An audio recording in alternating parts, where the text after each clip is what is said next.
আজ যে রাত আল্লাহ নবীর জিগার জান হযরতে মাওলা আলী পাকের যেহেতু শাহাদাত দিবস, আশা করব এবং আশা কি এটাই আমাদের কামনা ও প্রার্থনা, আল্লাহ তার হাবিবে পাকের জান এবং রসুলে পাকের আহলে বাইত মাওলা আলী পাকের ওসিলায় আপনার ঘরের এবং আমাদের যত সদস্য দুনিয়া থেকে চলে গিয়েছেন সবার মাগফিরাত করে দেবেন।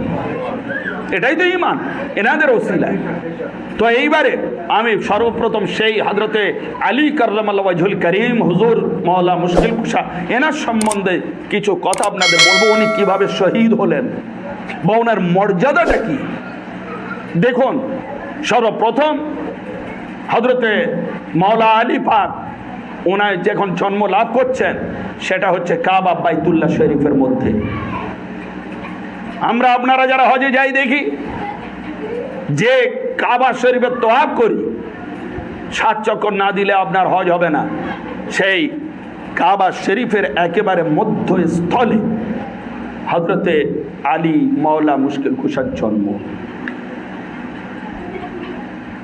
আর চোখ খুললেন কার হাতে না, হুজুর রসুল পাক সাল্লাল্লাহু আলাইহি ওয়াসাল্লাম গিয়ে বললেন, চাচি আম্মা হুজুর আমার কোলে দেন। হুজুরকে নিলেন, নেওয়ার সাথে সাথে হযরত আলী 2 চোখ দিয়ে রসুলকে দেখলেন, রসুল আলীকে দেখলেন, 4 চোখ এক হল।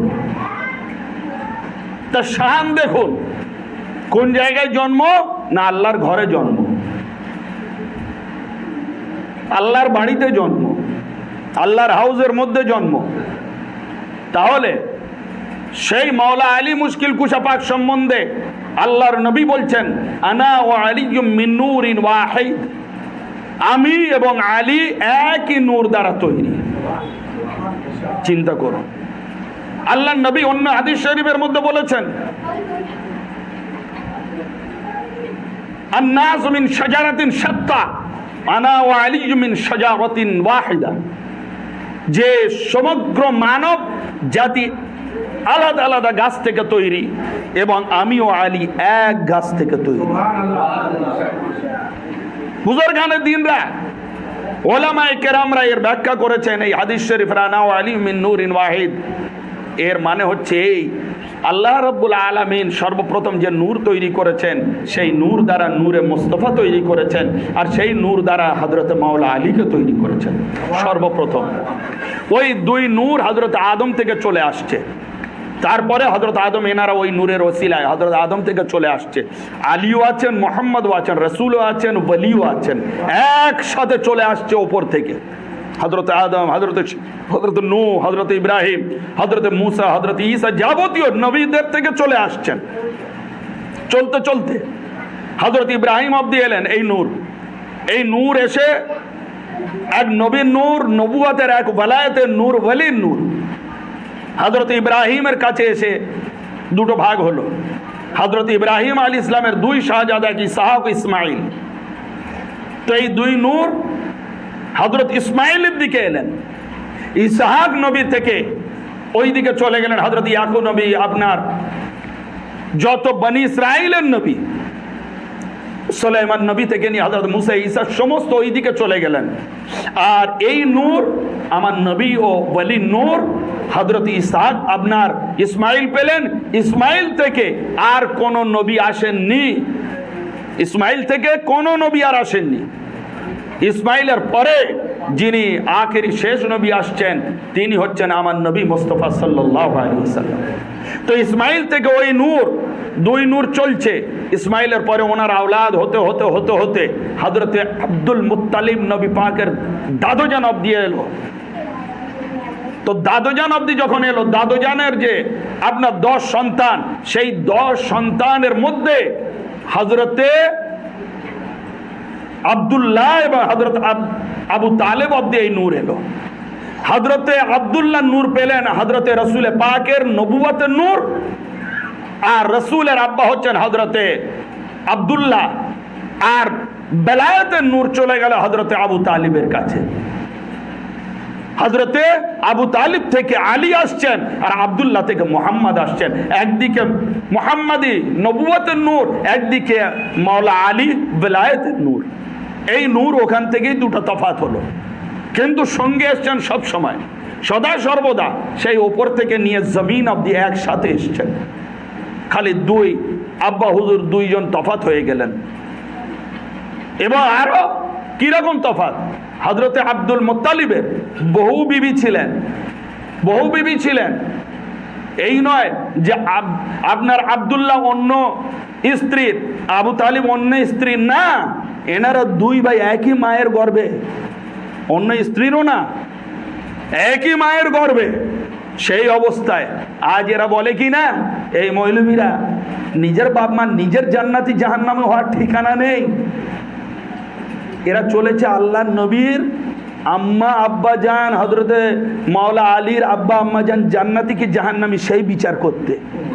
হ্যাঁ, নেট খুলুন না, পেয়ে যাবেন এই সমস্ত যেগুলো বলছে সব ফোনের মধ্যেই অহরহ চলছে। কি বলছে, আল্লাহর নবী মমিন ছিলেন না, আল্লাহর নবীর আব্বা মমিন ছিলেন না, ওনার আম্মা মমিন ছিলেন না, জাহান্নামে যাবে। হযরত আবু তালেব মমিন ছিলেন না, জাহান্নামে যাবে। আপনি এইটাই তাকে বলুন, ভাই আল্লাহর নবীর আব্বা আম্মার ঘরের চিন্তা তোমার করার দরকার নেই। যারা সারা জগতের চিন্তা করছেন তাদের চিন্তা তুমি ছেড়ে দাও, তুমি তোমার আর তোমার বাপ দাদার চিন্তা করো কোথায় যাবে। হ্যাঁ, তুমি কি মনে করছো এত বড় দাড়ি রাখলে আর ভালো করে কোরআন আর একটু নামাজ পড়িয়ে নিলে তুমি জান্নাতে যাবে? তোমার হিসেব হবে না? হ্যাঁ, কত বাড়ি খেয়েছো, কত ফাঁকি মেরেছো, কত কি করেছো, হবে না বিচার? তুমি নিজের চিন্তা করো। আজ সমাজটাকে কিভাবে উচ্ছন্নে দিচ্ছে এই সমস্ত মৌলবীর একবার চিন্তা করুন। চলেছে নবীর আব্বা মার হিসাব নিতে যে ওনারা মমিন ছিলেন না, জাহান্নামে যাবে। হ্যাঁ ভাই, নেম বলছি, আপনার আব্দুর রাজ্জাক বাংলাদেশের, মানে ডাইরেক্ট বলছে, রাজ্জাক বিন ইউসুফ ডাইরেক্ট প্রশ্ন এলো নবীর আব্বা আমি কি জান্নাতি, বলে না ওনারা জান্নাতি নয় জাহান্নামী, ডাইরেক্ট। হ্যাঁ, বলছেন নবীর রওজা শরীফ কি জিয়ারত করতে যাওয়া যাবে? না, নবীর কবর জিয়ারত করতে যাওয়ার দরকার নেই, পরিষ্কার এরকম। তাহলে যদি নবীর রওজা যদি জিয়ারত না হয়, ও এসে কি আপনার বাম্মার কবর জিয়ারত করবে? হ্যাঁ, সেই প্রোডাক্ট তো এখানেও আছে, খালি নাম আলাদা। হ্যাঁ, সেই প্রোডাক্ট এখানে ইন্ডিয়াতে 24 পরগনা আপনার এই কলকাতা মিডিয়া বুরুজও আছে। যারা নবীর জিয়ারত করে না, কবর রওজা মদিনাতে গিয়ে 5 লাখ টাকা খরচ করে 7 চক্কর মেনিয়ে নিল কাবা, মনে করলো আমি হাজি হয়ে গেলাম, নবীর কবরে যাওয়ার দরকার নেই, নবী তো মারা গিয়েছেন, ওনার কবরে গিয়ে লাভটা কি হবে? হ্যাঁ, লাভ কি হবে? নবী স্বয়ং বলে গিয়েছেন, মান যারা কবরি ওয়াজাবাত লাহু শাফাআতি, যে হজ করতে এলো এবং আমার কবর জিয়ারত করলো তার জন্য আমার শাফাআত ওয়াজিব হয়ে গেল। আল্লাহর নবীর শাফাআত ছাড়া কোন মুসলমান আছে যে এক পা কিয়ামতের মাঠ থেকে আগাতে পারে? বলে দিক, কোন মৌলবী পারবে? হ্যাঁ, মৌলবীদের হাই নফসি হবে, ইয়া নফসি হবে। আর আপনাদের যতজন তখন নামাজ পড়েছেন ওর পিছনে গিয়ে দামন ধরবেন, মৌলবী সাহেব এতদিন এত বেজাল ইমাম করেছিলাম, চলেন আমাদের একটু পার করে দেন পুলিশের হাত ধরে। তখন বলে ভাই তোমার চিন্তা তুমি করো, আমার চিন্তা আমি করি। ওই টাকা শোধবোধ মাইনে দিতে নিতাম, নামাজ পড়তাম, হয়ে গিয়েছে। আখেরাতে আর তোমাদের কোনো কাজে লাগবো না, শোধ, দুনিয়ায় শোধ। হ্যাঁ, এই হচ্ছে ব্যাপার। কিন্তু সারা নবীর থেকে নিয়ে, সারা নবীর থেকে যখন মানুষ মুখ ফিরিয়ে আসবে, কোন নবী আপনার আল্লাহর কাছে সুপারিশ করতে পারবে না, তখন আমার রসুল একমাত্র হাজির থাকবেন। সকলে যখন যাবেন তখন আমার নবী বলেন, তোমরা এতক্ষণ কোথায় ছিলে? হ্যাঁ, আনা লাহা, আমি তো তোমাদের জন্য ওয়েট করছিলাম। আমার হুজুর এটাই বলবেন, বলে সাথে সাথে সেজদায় পড়ে যাবেন কিয়ামতের মাঠে, আরশের পায়ের কাছে সেজদায় পড়ে যাবেন। বুখারী শরীফের হাদিস, সেজদায় পড়ে যাওয়ার সাথে সাথে আল্লাহ পাক বলবেন, ইয়া রাসূলুল্লাহ, হে আমার হাবিব, ইরফা রাসাক, আপনি মাথা তুলুন, ওয়াসাল তুতা, আপনি যা চাইবেন তাই দেওয়া হবে, ওয়াকুল ইসমাউ লাক, আপনি যা বলবেন তাই শোনা হবে। হ্যাঁ, ডাইরেক্ট, এটা ডাইরেক্ট হচ্ছে না ইনডাইরেক্ট হচ্ছে ভাই? ইনডাইরেক্ট হচ্ছে। কিয়ামতের মাঠে যতক্ষণ আমার নবী সেজদায় না পড়েছেন সুপারিশের জন্য আল্লাহ, ততক্ষণ বিচার হবে না, বিচার শুরুই হবে না। তাহলে এবার আপনি চিন্তা করেন, এই সমস্ত আলেম ওলামারা হাজি সাহেবরা, গাজী সাহেবরা, মৌলভী সাহেবরা, ইমাম সাহেবরা যেভাবে আমাদের কনভিন্স করে দিন থেকে অন্যদিকে নিয়ে যাচ্ছে, ইহুদিদের চক্রান্ত এ সমস্ত। টোটাল আমেরিকা ইহুদি এদের চক্রান্ত। যে সৌদি নাম শুনলে আমাদের মাথা হ্যাট হয়ে যায়, যে আরব মক্কা মদিনা শরীফ, সেই মক্কা মদিনা শরীফে আজকের কি অবস্থা করছে, সেই সমস্ত বেদিন, মালাউন, হারাম, সমস্ত কাফের মরদুদ মালাউনদের নিয়ে এসে সমস্ত ভূত সাজিয়ে, প্রেত সাজিয়ে, হ্যালোইন সাজিয়ে রাস্তায় রাস্তায় ঘোরাচ্ছে, আনন্দ করছে, উৎসব করছে।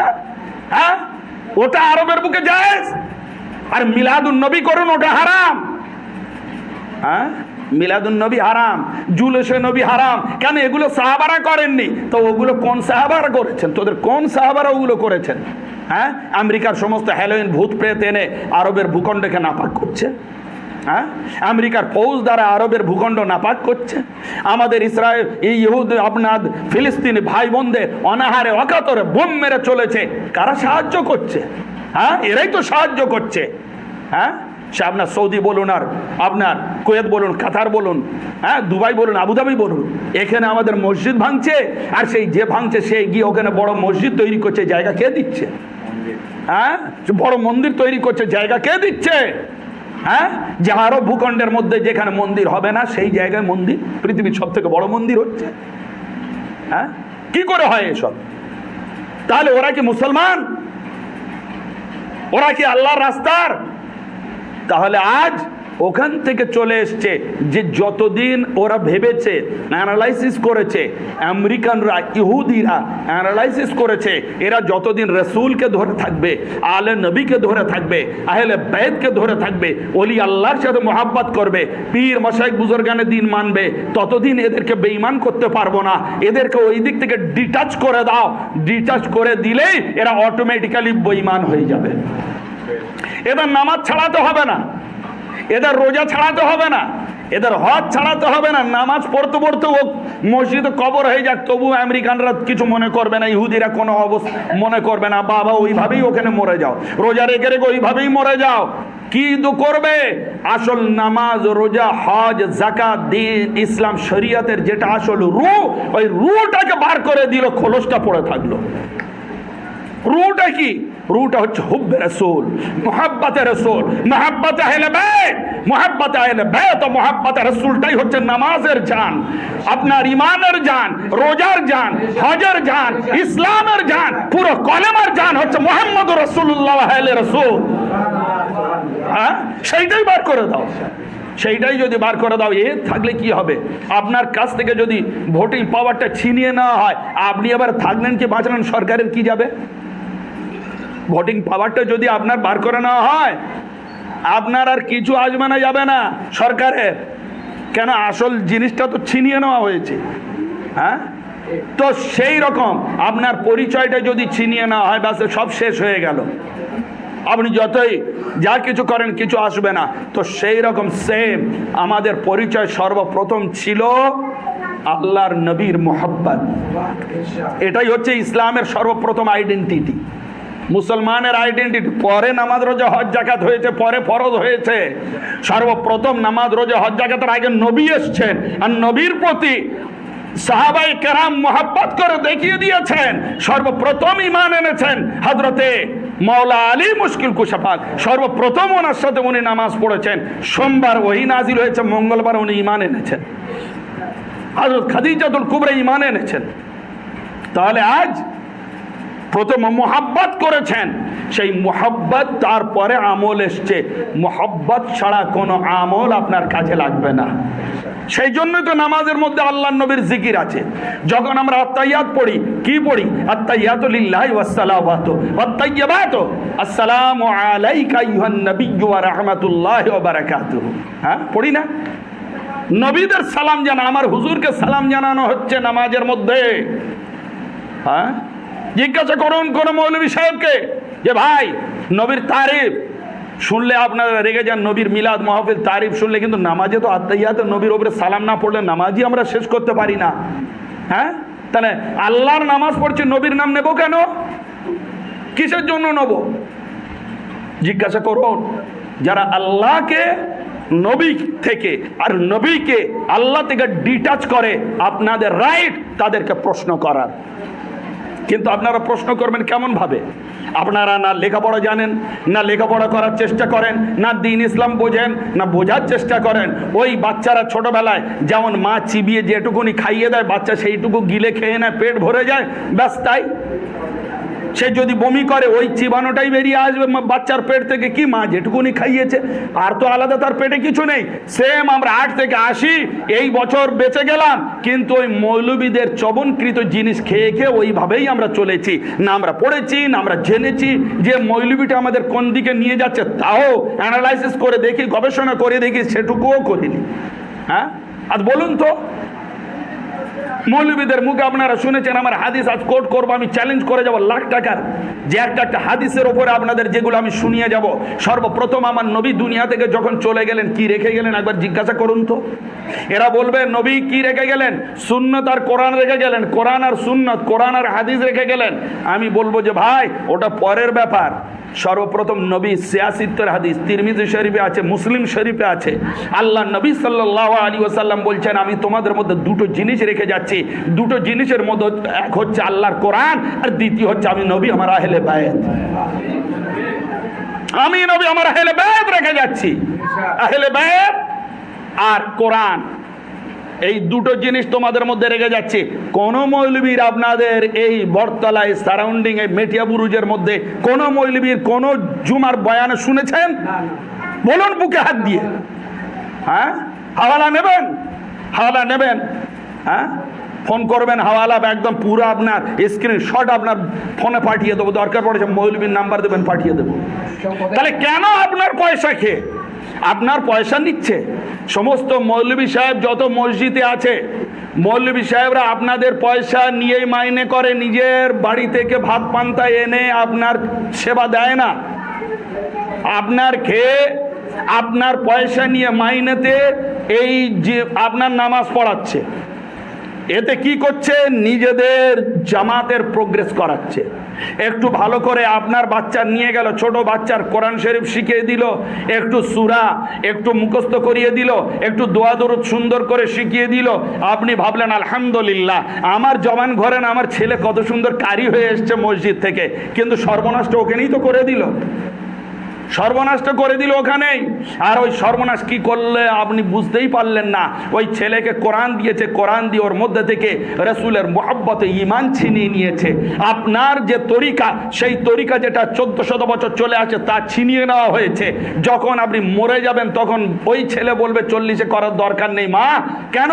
আমরা জেনে এসছি আমাদের মৌলবী সাহেবরা পড়াতেন মসজিদ ওটা বেদাত, ওটা হারাম, ওটা নাজায়েজ, 40-এর দরকার নেই। নিজের পীর মুর্শিদের দরবারে যাবেন, কোনো ওসিলা ধরার দরকার নেই। আমাদের হুজুররা মসজিদে এগুলো বলেছিলেন, আমরা শিখেছিলাম ছোটবেলা থেকে। কোরআন পড়ো, নামাজ পড়ো, যাও আল্লাহর, মরে যাও আল্লাহর কাছে সোজা জান্নাতে চলে যাবে। কোথায় লেখা আছে এটা? যে আল্লাহ ওয়ালাদের বাদ দিয়ে আল্লাহ অব্দি যাওয়া যায়, এটা কোথায় লেখা আছে? কোথাও লেখা নেই, কোথাও লেখা নেই। হ্যাঁ, কাপড়ওয়ালাকে বাদ দিয়ে আপনি কাপড় কোথায় পাবেন ভাই? আপনারা তো কাপড়ওয়ালা, তা কাপড়ওয়ালাকে বাদ দিয়ে কাপড় পাওয়া যাবে? তা আল্লাহওয়ালাকে বাদ দিয়ে আল্লাহকে পাওয়া যাবে? হ্যাঁ, তো পয়সাওয়ালাকে বাদ দিয়ে পয়সা পাওয়া যাবে?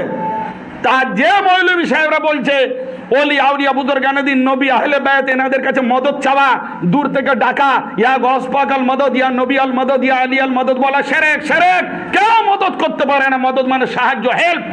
কেউ করতে পারে না, একমাত্র আল্লাহ সাহায্য করতে পারে, হেল্প করতে পারে। তোমরা আল্লাহ ছাড়া কারোর কাছে চাইবে না, মদদ চাইবে না, সাহায্য চাইবে না। তা তাই যদি হয়, এখন রমজান মাস পড়ে গিয়েছে, তোমরা যে মাদ্রাসা চালাচ্ছ, মসজিদ চালাচ্ছ, তোমাদের গ্রাম গ্রাম থেকে আজকের কেন এই গলিতে গলিতে গলিতে সব মৌলবী সাহেবরা বড় বড় ব্যাগ নিয়ে আর বিল নিয়ে আপনাদের ঘরে ঘরে ঘরে ঘরে দোকানে দোকানে আসছে? কিসের জন্য? এটা তো একটা মদত, এটা থেকে হেল্প চাওয়ার জন্য আসছে। কিসের হেল্প? না 1000 এতিম বাচ্চা খাচ্ছে আমার মাদ্রাসায়, আপনি টাকা দেন। টাকা তুমি আল্লাহর কাছে চাও? হ্যাঁ, আল্লাহ যেমন আমার ব্যবসা করার ক্ষমতা দিয়েছে, ব্যবসা করে টাকা কামিয়েছে, এটা কে দিয়েছে? আপনি কামিয়েছেন না আল্লাহ দিয়েছে? কি ভাই, আল্লাহ দিয়েছে তো আপনার। তো আমার যেমন আল্লাহ দিয়েছে, তুমি চাও আল্লাহর কাছে। তুমি মাদ্রাসা খুলে বসে আছো, আল্লাহর কাছে ডাইরেক্ট চাও, আল্লাহ আমার মাদ্রাসা 1000 ছেলে খায়, তুমি জিব্রাইলের মারফতে আমার 1 বস্তা চাল, 1 বস্তা ডাল আর এত টাকা পয়সা মাছের পাঠিয়ে দাও। চাও? যদি গৌস পাক, খাজা বাবা, বুজুর্গানে দিন, আলী ওলি সমস্ত সবার কাছে চাওয়া শিরক হয়, তাহলে এই আড়তদার, এই মহাজনদার, এই সমস্ত কাপড়ওয়ালা, এই সমস্ত বড় লোকদের কাছে এসে চাওয়া হারাম শিরক নয় আল্লাহ বাদ দিয়ে? হ্যাঁ, হাদিস শরীফের মধ্যে আল্লাহ পাকের নবী বলে গিয়েছেন, হুজুর বলেছেন পরিষ্কার, কি বলেছেন? যে তোমাদের যদি জুতোর একটা পেরেকের দরকার হয়, জুতোতে পেরেক মারা সেই ছোট পেরেক বা ফিতের দরকার হয়, সেটাও আল্লাহর কাছে চাও। এই মৌলবীরা তো আমাদের শিক্ষা দিয়েছেন, এইগুলো হাদিসে লেখা আছে মিশকাত শরীফে। যদি তোমার একটা জুতোর ফিতের দরকার হয়, সেটাও তুমি আল্লাহর কাছে যাও। সেই লাইনের নিচেতে লেখা আছে মিশকাত শরীফের হাদিস। একটা বাহাস ও মোনাজারা হওয়ার জন্য ডেট হচ্ছে, আমি এখন সমস্ত হাদিসগুলো অ্যানালাইসিস করছি, সব আমি লাইন বাই লাইন লিখে সব ব্যবস্থা করছি বিভিন্ন লাইনের ওপরে। এইগুলো খুঁজতেই গো এটা পেলাম, এবং ওতে বলাও আছে যে খালি জুতোর ফিতে নয়, তোমার ঘরে যদি লবণও না থাকে সেটাও তুমি আল্লাহর কাছে চাও। হ্যাঁ, তাহলে বলা হচ্ছে জুতো থেকে নিয়ে লবণ, লবণ থেকে নিয়ে জুতোর ফিতে অবধি ছিঁড়ে যায়, আল্লাহর কাছে চাও। তাহলে গায়রুল্লাহর কাছে চাওয়া সেটা শিরক হবে? তাহলে তোমরা কেন চাঁদা চাইতে আসছো? তা তোমরা যেমন চাঁদা চাইতে আসছো এই আড়তদারে, মহাজনদারে, ধনী, এই বড় বড় আপনার সমস্ত পার্টির কাছে, যে গত বছর 500 দিয়েছিলেন, এই দেখেন এবছর ছেলে বেড়েছে, এবছর একটু বাড়িয়ে দেন, স্লিপটা আছে পুরানো নোটিশ, হ্যাঁ ঠিক আছে যাও 200 বাড়িয়ে দাও, 700 করে দাও, হ্যাঁ তারপরের বছর আসবে 1000 হয়ে যাবে। তো এইগুলো যদি করা যদি হালাল হয়, তাহলে আমরাও যখন গৌস পাকের কাছে চাই, ওলি আউলিয়ার কাছে চাই, ওটা অবশ্যই অবশ্যই হালাল হবে, ওটা জায়েজ হবে। আর যদি আমাদেরটা শিরক হয়, তাহলে তোমাদেরটা শিরক হতে বাধ্য, তোমাদেরটাও শিরক হবে। কেন? ওনারাও মানুষ, এই বড় বড় আরব মহাজনদার এনারাও মানুষ, তাহলে তোমরা এনাদের কাছে চাইতে আসছো, এটাও শিরক। ওরা বলবেন না, আমরা জ্যান্ত লোকের কাছে চাইতে, তো মরা লোকের কিছু দেওয়ার ক্ষমতা নেই।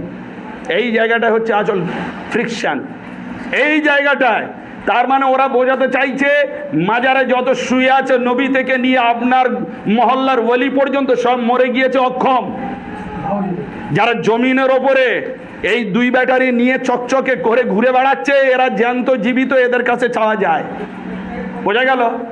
এইটাই ভুল থিওরি, এইটাই ভুল। যে জ্যান্ত, সর্বপ্রথম এর উত্তর জ্যান্ত হোক আর মৃত হোক, দিলানেওয়ালা আল্লাহ, দেওয়ার ক্ষমতা আল্লাহর।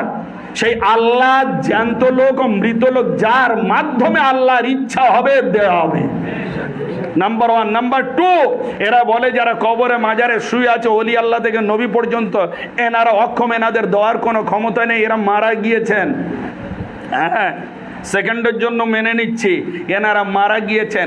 মারাটা এই জন্য গিয়েছেন, মারা মানে এটা হচ্ছে বাংলা ভাষা, মারা, মারা যাওয়াটা বাংলা ভাষা। এর আরবিতে বলা হয় ইন্তেকাল। ইন্তেকাল মানে ট্রান্সফার হয়ে যাওয়া, এক জায়গায় থেকে অন্য জায়গায় যাওয়া। হ্যাঁ, আর ওটা কিছুক্ষণের জন্য যে মৃত্যুটা আসে, ওলি আল্লাহ নবী থেকে নিয়ে সব আহলে বায়াত এনাদের জন্য কিছুক্ষণের জন্য, যখনই ওনাদের মাজার শরীফে শুইয়ে দেওয়া হলো, আল্লাহ রাব্বুল আলামিন ওই জান ওনাদেরকে ফেরত দিলেন। ওনারা জীবিত শরীরে মাজার শরীফে শুয়ে আছেন, কিন্তু তফাৎটা কি? আমাদের মতো খাওয়া দাওয়া নেই, আমাদের মতো এই দুনিয়ার বুকে যেমন দর্শন হিসেবে দেখা চলাফেরা করি এরকম নেই। ওনাদের ব্যাপারটা সম্পূর্ণ আলাদা হয়ে যায়, আরো পাওয়ারটা বেড়ে যায়। এখানে যে পাওয়ার ছিল না, কবরে শোয়ার পরে আরো বেশি পাওয়ার বেড়ে যায়। যেমন আমরা যদি এখান থেকে কলকাতায় কোনে যেতে হয়, আমাদের দরকার লাগবে, চলো গাড়ি নিয়ে এসো, সাইকেল নিয়ে এসো, মোটর সাইকেল নিয়ে এসো, 4 চাকা নিয়ে এসো, 2 চাকা নিয়ে এসো, ইত্যাদি ইত্যাদি ভাবে আমাদের যাওয়ার দরকার পড়ে। কিন্তু যারা কবরের মধ্যে শুয়ে আছে, এখান থেকে কলকাতা কেন উইথিন সেকেন্ডের ভগ্নাংশে সারা বিশ্ব ঘুরে আসতে পারে, কোনো যানবাহনের দরকার হয় না। আল্লাহ ওনাদের এমন পাওয়ার দেয়, স্পিরিচুয়াল পাওয়ার ওনাদের বেড়ে যায়। বুজুর্গানে দিন বলুন, নবী ওলি আল্লাহ বলুন, এনাদের পাওয়ার কবরে শোয়ার সাথে সাথে বেড়ে যায়। সমস্ত ওলি আউলিয়ারা আপনার এই শক্তিতে আপনার শক্তিশালী। রাসূল পাক বলে গিয়েছেন, ইন্নাল্লাহ হারামা আলাল আরদ আন তাকুলা আসসাদাল আম্বিয়া ফানাবিউল্লাহ হাইয়ুন ইউরযাকুন। মিশকাত শরীফের মধ্যে হাদিসটি এসেছে এবং ইবনে মাজাতে এই হাদিস শরীফটি এসেছে। আল্লাহর নবী কি বলছেন যে শোনো, আল্লাহ পাক নবীদের দেহটা খাওয়ার জন্য মাটিকে হারাম করে দিয়েছেন, সুতরাং মাটি দেহ খেতে পারে না। সমস্ত নবী ওনারা কবরে জীবিত এবং রুজি পেয়ে থাকে। হ্যাঁ, তাহলে এবার আপনি চিন্তা করুন। আর এইবারে আসুন দ্বিতীয়, যে কেমন ভাবে আপনার মৃত্যুর পরে আপনার শক্তি বেড়ে যায়। সমস্ত বুজুর্গানে দিন মিশকাত শরীফে আছে। হযরত ইমাম গাজ্জালি, হযরত আব্দুল হক মুহাদ্দিস দেহলভী এবং আমাদের বড় বড় হানাফির ওলামায়ে কেরামগণ, হযরত ইমামে আযম আবু হানিফা থেকে নিয়ে বড় বড় তাবড় হুজুরে হসে পাক, এনারা সকলে বলে গিয়েছেন যে বুজুর্গানে দিন মাজারে শুয়ে আছেন, তাদের দিয়ে ওসিলা চাওয়া, তাদের কাছে মদত করা, তাদের থেকে সাহায্য চাওয়া সম্পূর্ণ জায়েজ। জায়েজ। এরা বলে মদত আল্লাহ করেন, সেই জন্য বুজুর্গানে দিন দ্বারা মদত চাওয়া শিরক। শিরক কখন হবে ভাই? যখন আমরা আমাদের ওলি আল্লাহ পীরানে তরিকাত মুর্শিদকে খোদা ভাববো। খোদা, যে শক্তিটা যেটা আপনি দিচ্ছেন ওটা আপনার শক্তি, এটা আল্লাহর দেওয়া নয়, এটা আপনার নিজস্ব। এই হয়ে যাবে কুফর, এটাই হবে শিরক, যেটা মূর্তির সাথে ওরা ভেবে থাকে। আমরা কি এটাই ভাবি? আমরা ভাবি সমস্ত নবী থেকে নিয়ে ওলি আল্লাহ বুজুর্গানে দিন, ইভেন যারা জীবিত মৃত, প্রত্যেকের দেওয়ার ক্ষমতা আছে, কিন্তু সেই ক্ষমতাটা তার নিজস্ব নয়। কে দিয়েছেন? আল্লাহ দিয়েছেন। তার থেকে আপনি, আল্লাহ আপনার বড় বড় কোটিপতি করেছেন, 500 টাকা মাদ্রাসায় দেবেন, মসজিদে দেবেন, কোন গরিব অসহায় বেবা এদেরকে দেবেন, এই দেওয়ার ক্ষমতাটা আপনার নিজের নয়, আল্লাহ আপনাকে দিয়েছেন। ওই রকম কোন মৃত ওলি আল্লাহ বুজুর্গানে দিন যাদেরকে মৃত বলি, ওনাদেরকেও শক্তি কে দিয়েছেন? মৃত্যুর পরে আল্লাহ ওনাদেরকে স্পেশাল শক্তি দান করেছেন। হ্যাঁ, মৃত্যুর পরে শক্তি কেমন বেড়ে যায় শুনুন। আপনার যদি এখন কোরআন শরীফ সামনে রাখা হয়, আপনি চোখে সরষে ফুল দেখবেন, আপনি বলবেন ভাই কোরআন তো পড়িনি, আমি কি করে পড়বো? আপনার যদি এক্ষুনি বলায় আরবিতে দুটো একটা কথা জিজ্ঞাসা করায়, আপনি বলবেন ভাই আমি আরবি জানি না, তো কি আপনাকে জিজ্ঞাসা করছেন? বোঝা গেল? তার মানে আপনি কিচ্ছুই জানেন না, আরবি আও জানেন না, আকারও জানেন না। কিন্তু যখন সেই বান্দাটা মারা গেল, মারা যাওয়ার পরে কবরে গেল, কবরে যাওয়ার পরে ফেরেশতা যখন আসবে, আপনার কি বাংলা ভাষা বলে বাংলায় প্রশ্ন হবে কি ভাই? যে বাঙালি লোক মরেছে, যাও এ বাঙালির কোটায় ফেলে দাও, বাংলার ফেরেশতারা আসবে আর বাংলায় প্রশ্ন করবে তোমার আল্লাহ কে? এটা হবে নাকি? তোমার দিন কি? এটা হবে নাকি? না। সে আরব থেকে ভারত, ভারত থেকে ইউরোপ, যেখানে যত মুসলমান মরুক, কে হিন্দু মরুক, কাফের মরুক, সকলের প্রশ্ন হবে, সে আরবি জানুক চাই না জানুক, মান রব্বুকা, তোমার রব কে? হ্যাঁ, আরবি। মা দীনুকা, তোমার দিন কি? মাতাকুল ফি শানি হাযার রাজুল, এই নবী পাককে তোমরা যে দেখছো কি বলতে এনার সম্বন্ধে, আরবিতে প্রশ্ন হবে। এবং মারা যাওয়ার পরে আল্লাহর হুকুমে ওই সমস্ত বান্দারা যারা আরবির আকারও জানতো না, সকলে আরবিতে উত্তর দেবে। তাহলে কি করে হয় এটা? যে আরবি জীবনে জানতো না, দুনিয়ার বুকে মারা যাওয়ার পরে সে আরবিতে উত্তর দিচ্ছে। ভাই মারা যাওয়ার পরে শক্তি বাড়লো না কমলো? এমন বাড়লো যে সারা জীবন যে ভাষাটা শেখেননি, সেই ভাষাটাও আপনি শিখে গেলেন। আপনি যারা কাফের, তাদেরও তো প্রশ্ন হবে। সেই প্রশ্নের মধ্যে তারা কি বলবে জানেন? হালা আদ্রি। যখন বলাবে মান রাব্বুকা, হালা আদ্রি, আমি জানি না, হায় হায় আমি জানি না। এই হালা আদ্রি এখন কোনো কাফের কাছে গিয়ে বলুন তো, ও বুঝতেই পারবে না। কিন্তু যখন মরে যাবে প্রশ্ন হবে, ওই আরবিতেও উত্তরটা দেবে। তাহলে মরে যাওয়ার পরে মুসলমান তো মুসলমান, কাফের শক্তি বাড়লো কি না? আর এরা বলে মানুষ মারা গিয়েছে মাটিতে মিশে গিয়েছে। আরে না, মাটিতে মিশে তার হয়তো আমাদের সাধারণ মানুষের দেহ হাড় মাটিতে মিশে, কিন্তু রূহ মারা যায় না। এই হচ্ছে ওলি আল্লাহদের আর নবী রসুল আর সাধারণ মানুষের মধ্যে তফাৎ। নবী রসুল, ওলি আউলিয়া, আহলে বাইত, শুহাদায়ে কেরাম, এনারা শরীরের একটা লোম পর্যন্ত, ওনাদের তো দূরের কথা, ওনাদের কাফন পর্যন্ত মাটি লাগে না, ময়লা হয় না। আর আমাদের সাধারণ মানুষের যেমন হিসেব তেমন, কবর খুললে দেখা যাচ্ছে তার কাফনে নেই, মাটিও নেই, খালি হাড় পড়ে আছে, গোশ নেই। এগুলো সাধারণ ব্যাপার।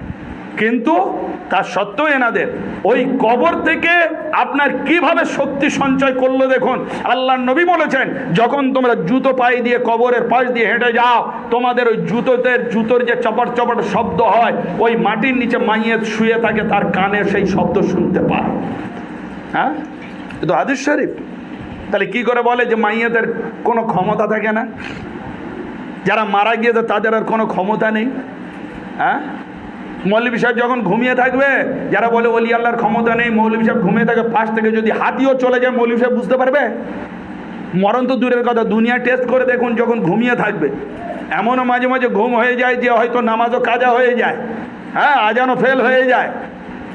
তো তখন তারা যদি বলে যে ওলি আল্লাহ, বুজুর্গানে দিন, আম্বিয়া মুরসালিন, আহলে বাইতে এজাম, এনাদের কোনো ক্ষমতা নেই, তা কে বলছে? যে নিজে পাওয়ারলেস সে ওলি আল্লাহদের বলছে ওনাদের কোনো পাওয়ার নেই। তোমার তো ভাই পাওয়ার নেই, তুমি ওনাদের বিচারটা কি করে করো?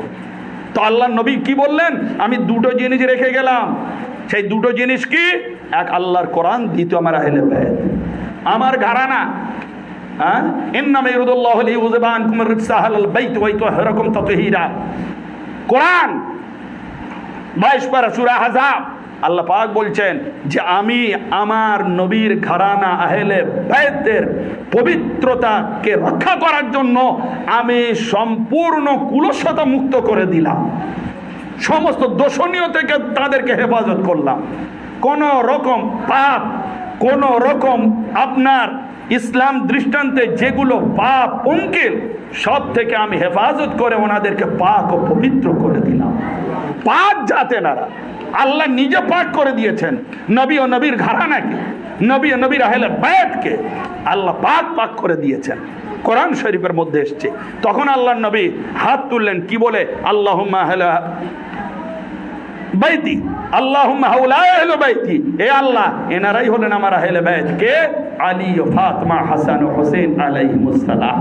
এনাদেরকে সাথে করে নিয়ে জুব্বার মধ্যে আল্লাহর সাথে হাত তুললেন।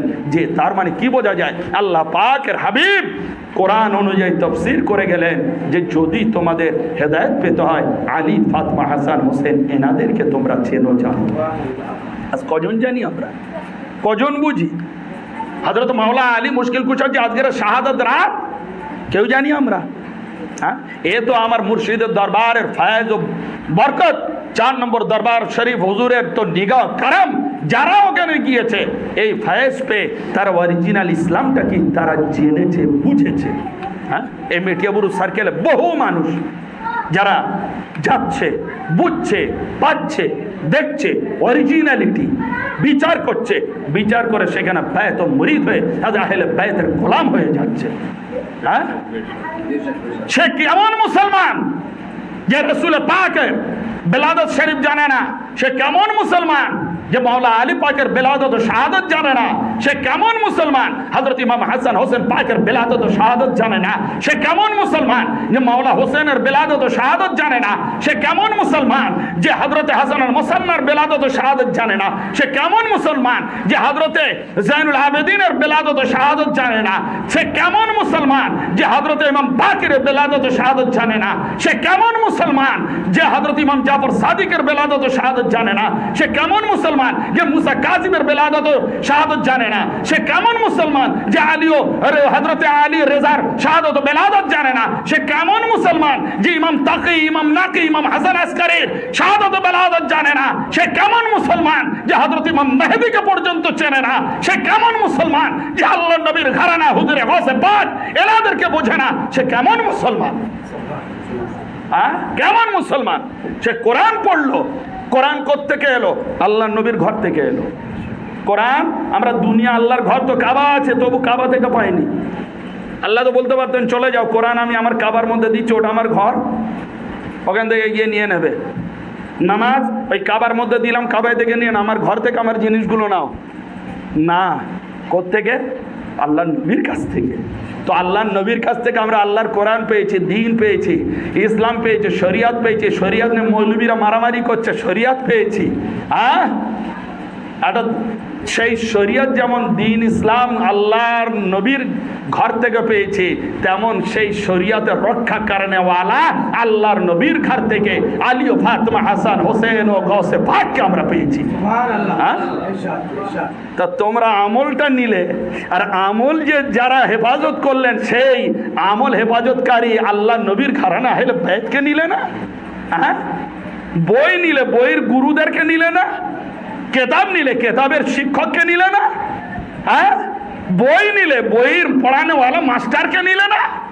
পৃথিবীর বুকে আলিফ বেদা পড়তে গেলে মাস্টারের মৌলবীর দরকার হয়, এবিসিডি পড়তে গেলে মৌলবীর দরকার হয়, ও আ ক খ পড়তে গেলে মৌলবীর দরকার হয়। তাহলে ইসলামকে জানতে গেলে আমাদের ওলিয়া আউলিয়া আহলে বাইতের দরকার হবে না? এই হেদায়েতের জন্যই তো আল্লাহ পাকের নবী বলে গেলেন, আমি তোমাদের মধ্যে কোরআনও রেখেছি, কোরআন পড়িয়ে দেনেওয়ালা, বুঝিয়ে দেনেওয়ালা, তফসির করেনেওয়ালা আমি আহলে বাইত রেখে গিয়েছি। তাহলে প্রত্যেকটা কথা আমার দেখুন, এখানে এই যে আপনাদের সামনে আমি কয়েকটি কেতাব এনেছি, যদিও রাত অনেক হয়েছে, আমার কোনো অসুবিধা নেই, আপনারা যতক্ষণ পারেন চলবেন, আপনার সেহেরি বাদ দিয়ে সবে সাথে অবধি যাবে, কোনো অসুবিধা নেই।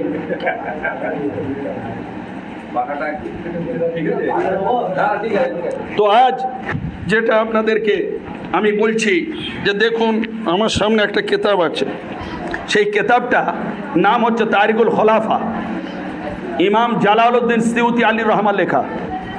তো এই তারিকুল খোলাফা এটা আমাদের দরবার শরীফের বই না, সারা বিশ্ব মানুষ মানে এটা।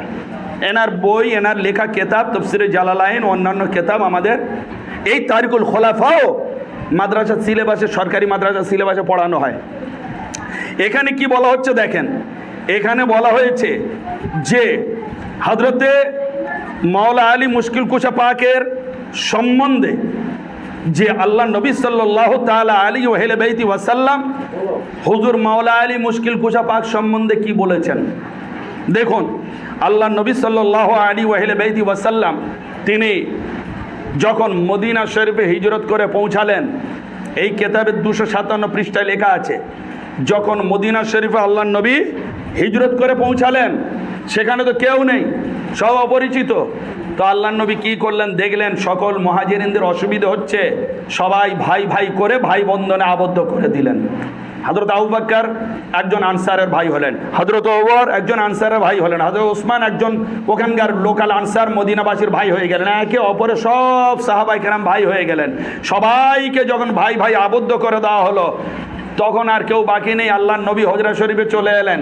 হুজুর মাওলা আলী মুশকিল কুশা বলছেন, হুজুর আমি একা পড়ে গেলাম, আমার তো কোনো ভাই দিলেন না আপনি। কি ভাই? সবাই তো ভাই পেয়ে গেলেন।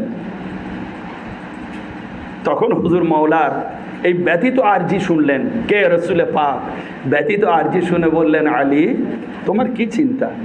তুমি ভাই পাওনি সেই চিন্তা করছো? তুমি কার ভাই তুমি জানো? বলে হুজুর আমি তো জানি না, আমার তো ভাই এখনো পাইনি। তখন আল্লাহর নবী বলছেন যে আনতা আখি ফিদ দুনিয়া ওয়াল আখিরা, এ আলী দুনিয়ায় কেউ তোমার ভাই হওয়ার যোগ্য নয়, যদি কেউ ভাই হতে যোগ্য হয় তাহলে আমি হচ্ছে তোমার ভাই, তুমি আমার ভাই, আমি তোমার ভাই।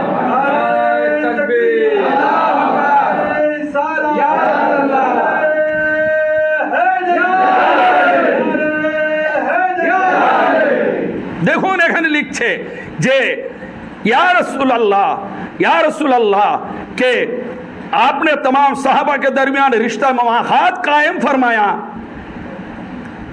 एक को दूसरे का भाई बनाया, मगर मैं यूं ही रह गया। হুজুর সবাইকে ভাই দিলেন, আমি তো এরকমই একলা রয়ে গেলাম, আমার ভাই তো কেউ নেই। आपने मुझे किसी का भाई नहीं बनाया, হুজুর আপনি তো কাউকে আমার ভাই দিলেন না, হ্যাঁ ভাই আমাকে কাউকে বানালেন না। তখন হুজুর বলেন, रसूल पाक ने इरशाद फरमाया कि तुम दुनिया और आखिरत में मेरे भाई हो। हैं तुम्हें क्या गम है अली? तुम्हारा भाई है रसूल, तुम्हारा भाई है नबी, तुम्हारा भाई है मोहम्मद रसूलुल्लाह। तो आज चिंता करो, अल्लाह नबीर भाई आली आजकलकार एक गली में घूमने वाले मौलवी नहीं, हाँ मौलवी लोग बोलते हैं रसूल हमारे भाई है, हमारे तरह है, नाउज़ुबिल्लाह मिन ज़ालिक, जाके मुंह आईना में देख के आ। हाँ रसूल के चेहरे से नूर झपकते थे और तेरे चेहरे से बदबू झपकता है। हाँ? तो आज हमारे रसूल पाक सल्लल्लाहु ताला अलैहि वसल्लम और एक चीज फरमाए कि आज रसूल पाक सल्लल्लाहु अलैहि वसल्लम ने इरशाद फरमाना, ला युहिब्बुहु इल्ला मुमिनुन वला युबग़िज़ुहु इल्ला मुनाफिकुन। হ্যাঁ, আমরা সচরাচর কি দেখি, এর কথা তার কথা ওর বললে তাকে কি বলি ভাই? মুনাফিক বলি না? এর কথা ওর কথা ওর, এইরকম মুনাফিকাত কথা আপনার কাছে এক, ওর কথা এক। আল্লাহ নবী বলেন হ্যাঁ ওটা ঠিক আছে, হ্যাঁ, যে ওয়াদা করে খেলাপ করলো, যে মিথ্যে কথা বললো, ইত্যাদি ইত্যাদি মুনাফিকার অনেক আলামত আছে। কিন্তু আর একটা আলামত শুনে যান, আল্লাহ নবী বলে যাচ্ছেন যে ঠিক আছে ওইগুলো করলো না, সত্য কথা বললো, খুব ইবাদত গুজার, খুব ভালো পরেজগার মানুষ, তার মুনাফিকাত তো ধরা যাচ্ছে না। সে মুনাফিক কিনা ধরা যাচ্ছে না। তার মুনাফিকাত ধরতে হলে সে মৌলবী হোক আর হাজি হোক আর সাধারণ মানুষ হোক, সে খুব হাই লেভেলের পরেজগার মানুষ, আপনি তার মুনাফিকাতটা ধরতে পারছেন না। এই মুনাফিক কি মুসলমান আপনি বুঝতে পারছেন না। এই হাদিস বলে গিয়েছে তার সামনে আলীর জিকির করে দাও, ওর চেহারা যদি খুশি হয় ভেবে নেবে মুমিন, আর ও যদি না খুশ হয় ভেবে নেবে মুনাফিক।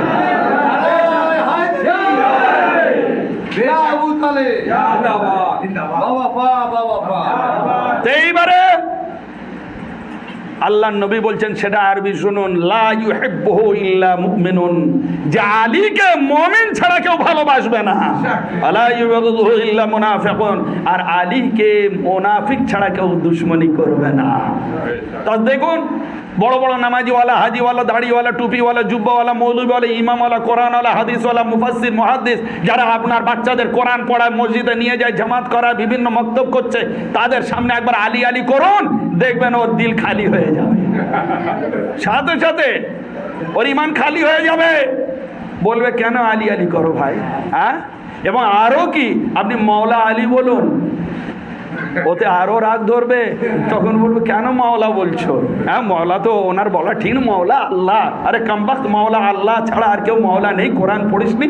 হ্যাঁ, কোরআনে আল্লাহ নিজেকে বলেছেন যে মাওলা, রসুলকে বলেছেন মাওলা, এবং পেয়ারা বান্দাদেরকে আল্লাহ মাওলা বলেছেন। আর সেই জন্যই আল্লাহ রসুল বলে দিয়েছেন, খালি আল্লাহ অব্দি তোমরা পৌঁছে যাও না, আল্লাহর পরে আমরা যে মখলুক, আমিও মাওলা, আমার আলীও মাওলা। হ্যাঁ, তো আজ আল্লাহ মাওলা অব্দি পৌঁছাতে গেলে আমিও আলী মাওলা রাস্তা ধরে ওই মাওলা অব্দি যাও।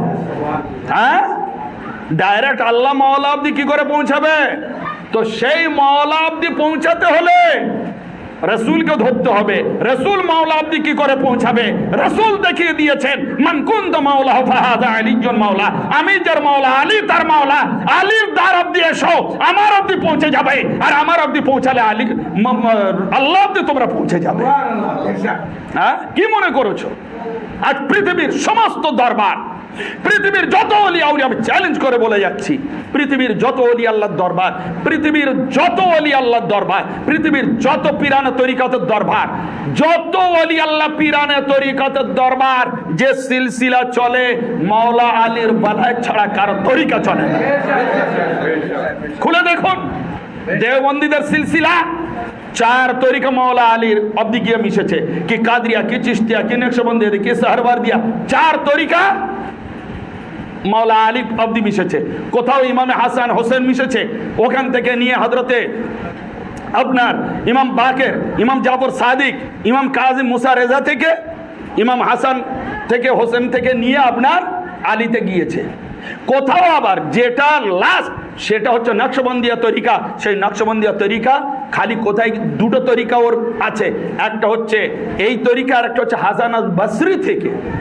হাসান বসরি থেকে হযরত মাওলা আলীতে ঢুকেছে।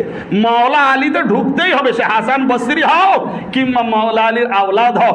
আল্লাহর নবীর এই আলী, এই ওলি এমন এক জায়গায়, সমস্ত পীরানে তরিকাতের ওখানে গিয়ে ঢুকতেই হবে।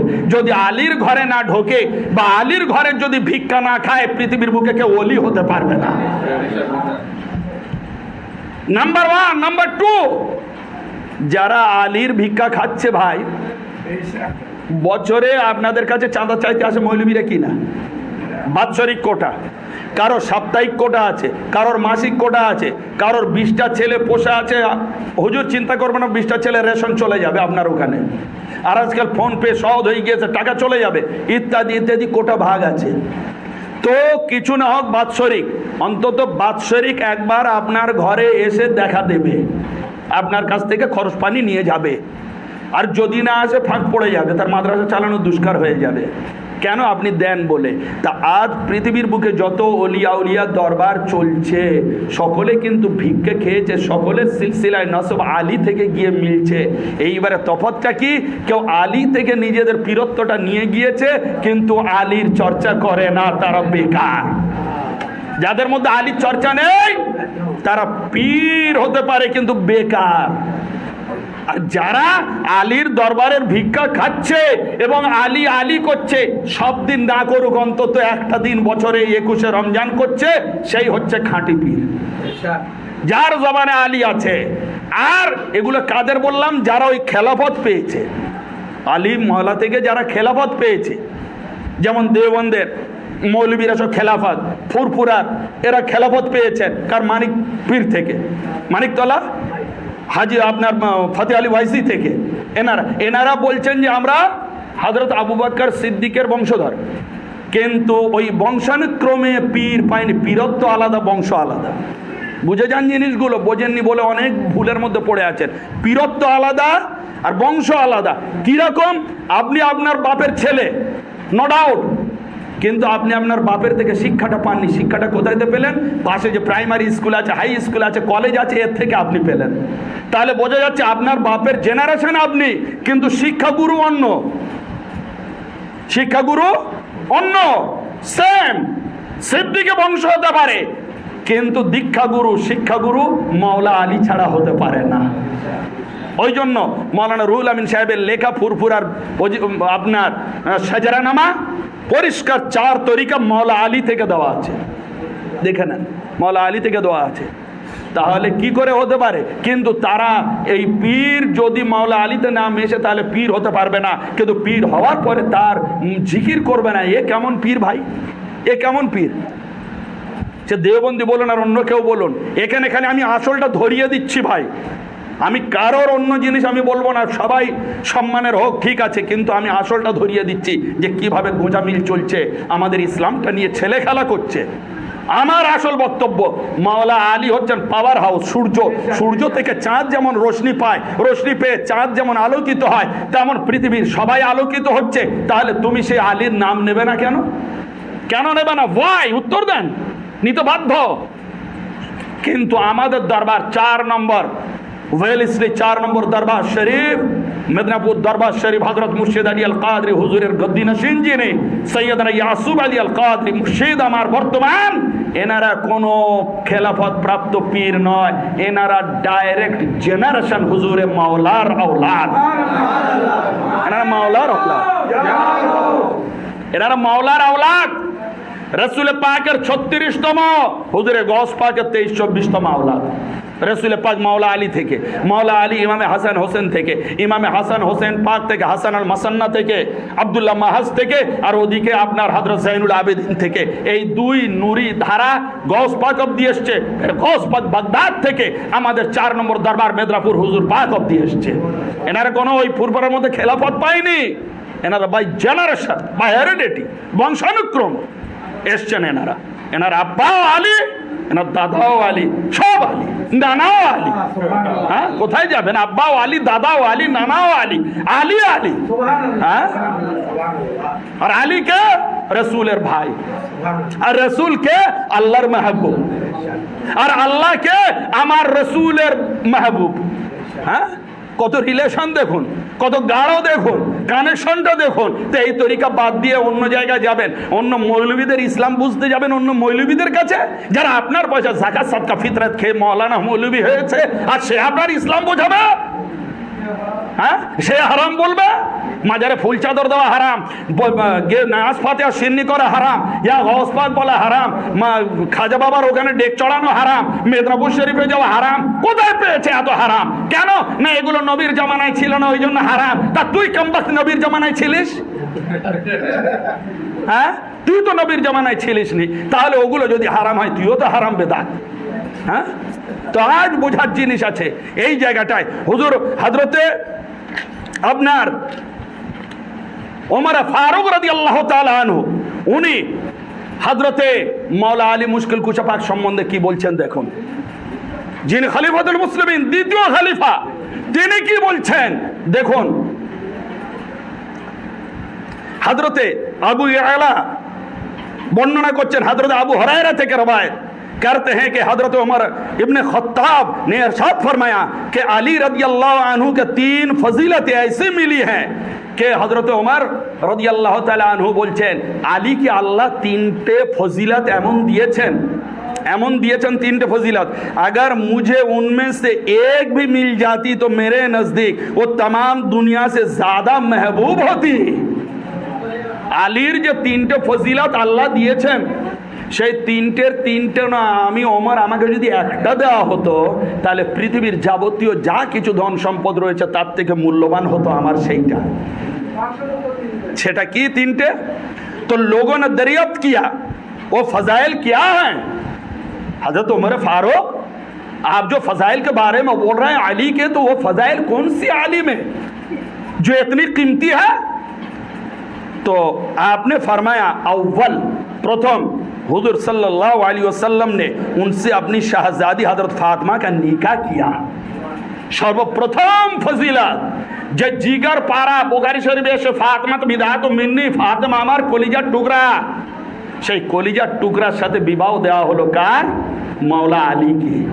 তার রাসূল আলীকে মেয়ে দিলেন। ওটা যদি আমি পেতাম সারা বিশ্বের জিনিসের থেকে আমি ধনী হতাম। नंबर 1 पाइनी आमी। नंबर 1। नंबर 2, दम आपने उन दोनों को मस्जिद में रखा और जो कुछ उनको वहाँ हलाल है मुझे हलाल नहीं। खूब इम्पोर्टेंट এটা যে ওই দুজনকে মসজিদে রাখলেন বিবাহ দেওয়ার পরে। ভাই বিবাহ দেওয়ার পরে মসজিদে রাখে? হ্যাঁ, কিন্তু মসজিদে রাখা, আসা যাওয়া, ওই মদিনা শরীফের ওই মসজিদে নববী শরীফের মধ্যে আসা যাওয়া, এরকম রুম এরকম ওপেন আসা যাওয়া, এবং বলছেন ওনার জন্য যেগুলো হালাল আমি ওমর আমার জন্য ওগুলো হালাল নয়। তার মানে ওনার জন্য হালাল এই সূত্রে ওই মসজিদে নববীতে আমরা আপনারা এমনকি হযরত ওমর ফারুক এবং আবু বকর সিদ্দিক এনারা কি নাপাক হালতে যেতে পারবো? নাপাক, যেটা গোসল ফরজ হয় ভাই, গোসল ফরজ হয় হালতে কি ওই মসজিদ থেকে যেতে পারবো? হারাম। আল্লাহ নবী নিষেধ করে দিলেন। কিন্তু ওমরের জন্য হারাম, সমস্ত সাহাবার জন্য হারাম, সাহাবার স্ত্রীদের জন্য হারাম, কিন্তু সেই জিনিসটা আলী ও ফাতিমার জন্য হালাল। এটা কম মর্যাদা? ওমর তুমি এ মর্যাদা পেলে না, নিজে বলছেন। 2, 3, तीसरे जंग खैबर में अलम उनको आता फरमाया। खैबरेর যুদ্ধে যেখানে সমস্ত সাহাবায়ে কেরাম লালায়িত যে আমার হাতে ঝান্ডা দেবে, আজকের আমরা যুদ্ধ বিজয় করব, পৃথিবীর ইতিহাসে স্বর্ণাক্ষরে লিখিত হবে যে ওই গিয়ে ঝান্ডা বিজয় করে এসেছে। হযরত আবু বকর সিদ্দিক গেলেন, হেরে চলে এলেন। ওমর গেলেন, সকলে হেরে সকলে এক ধার থেকে হেরে চলে এলেন সাহাবায়ে কেরাম।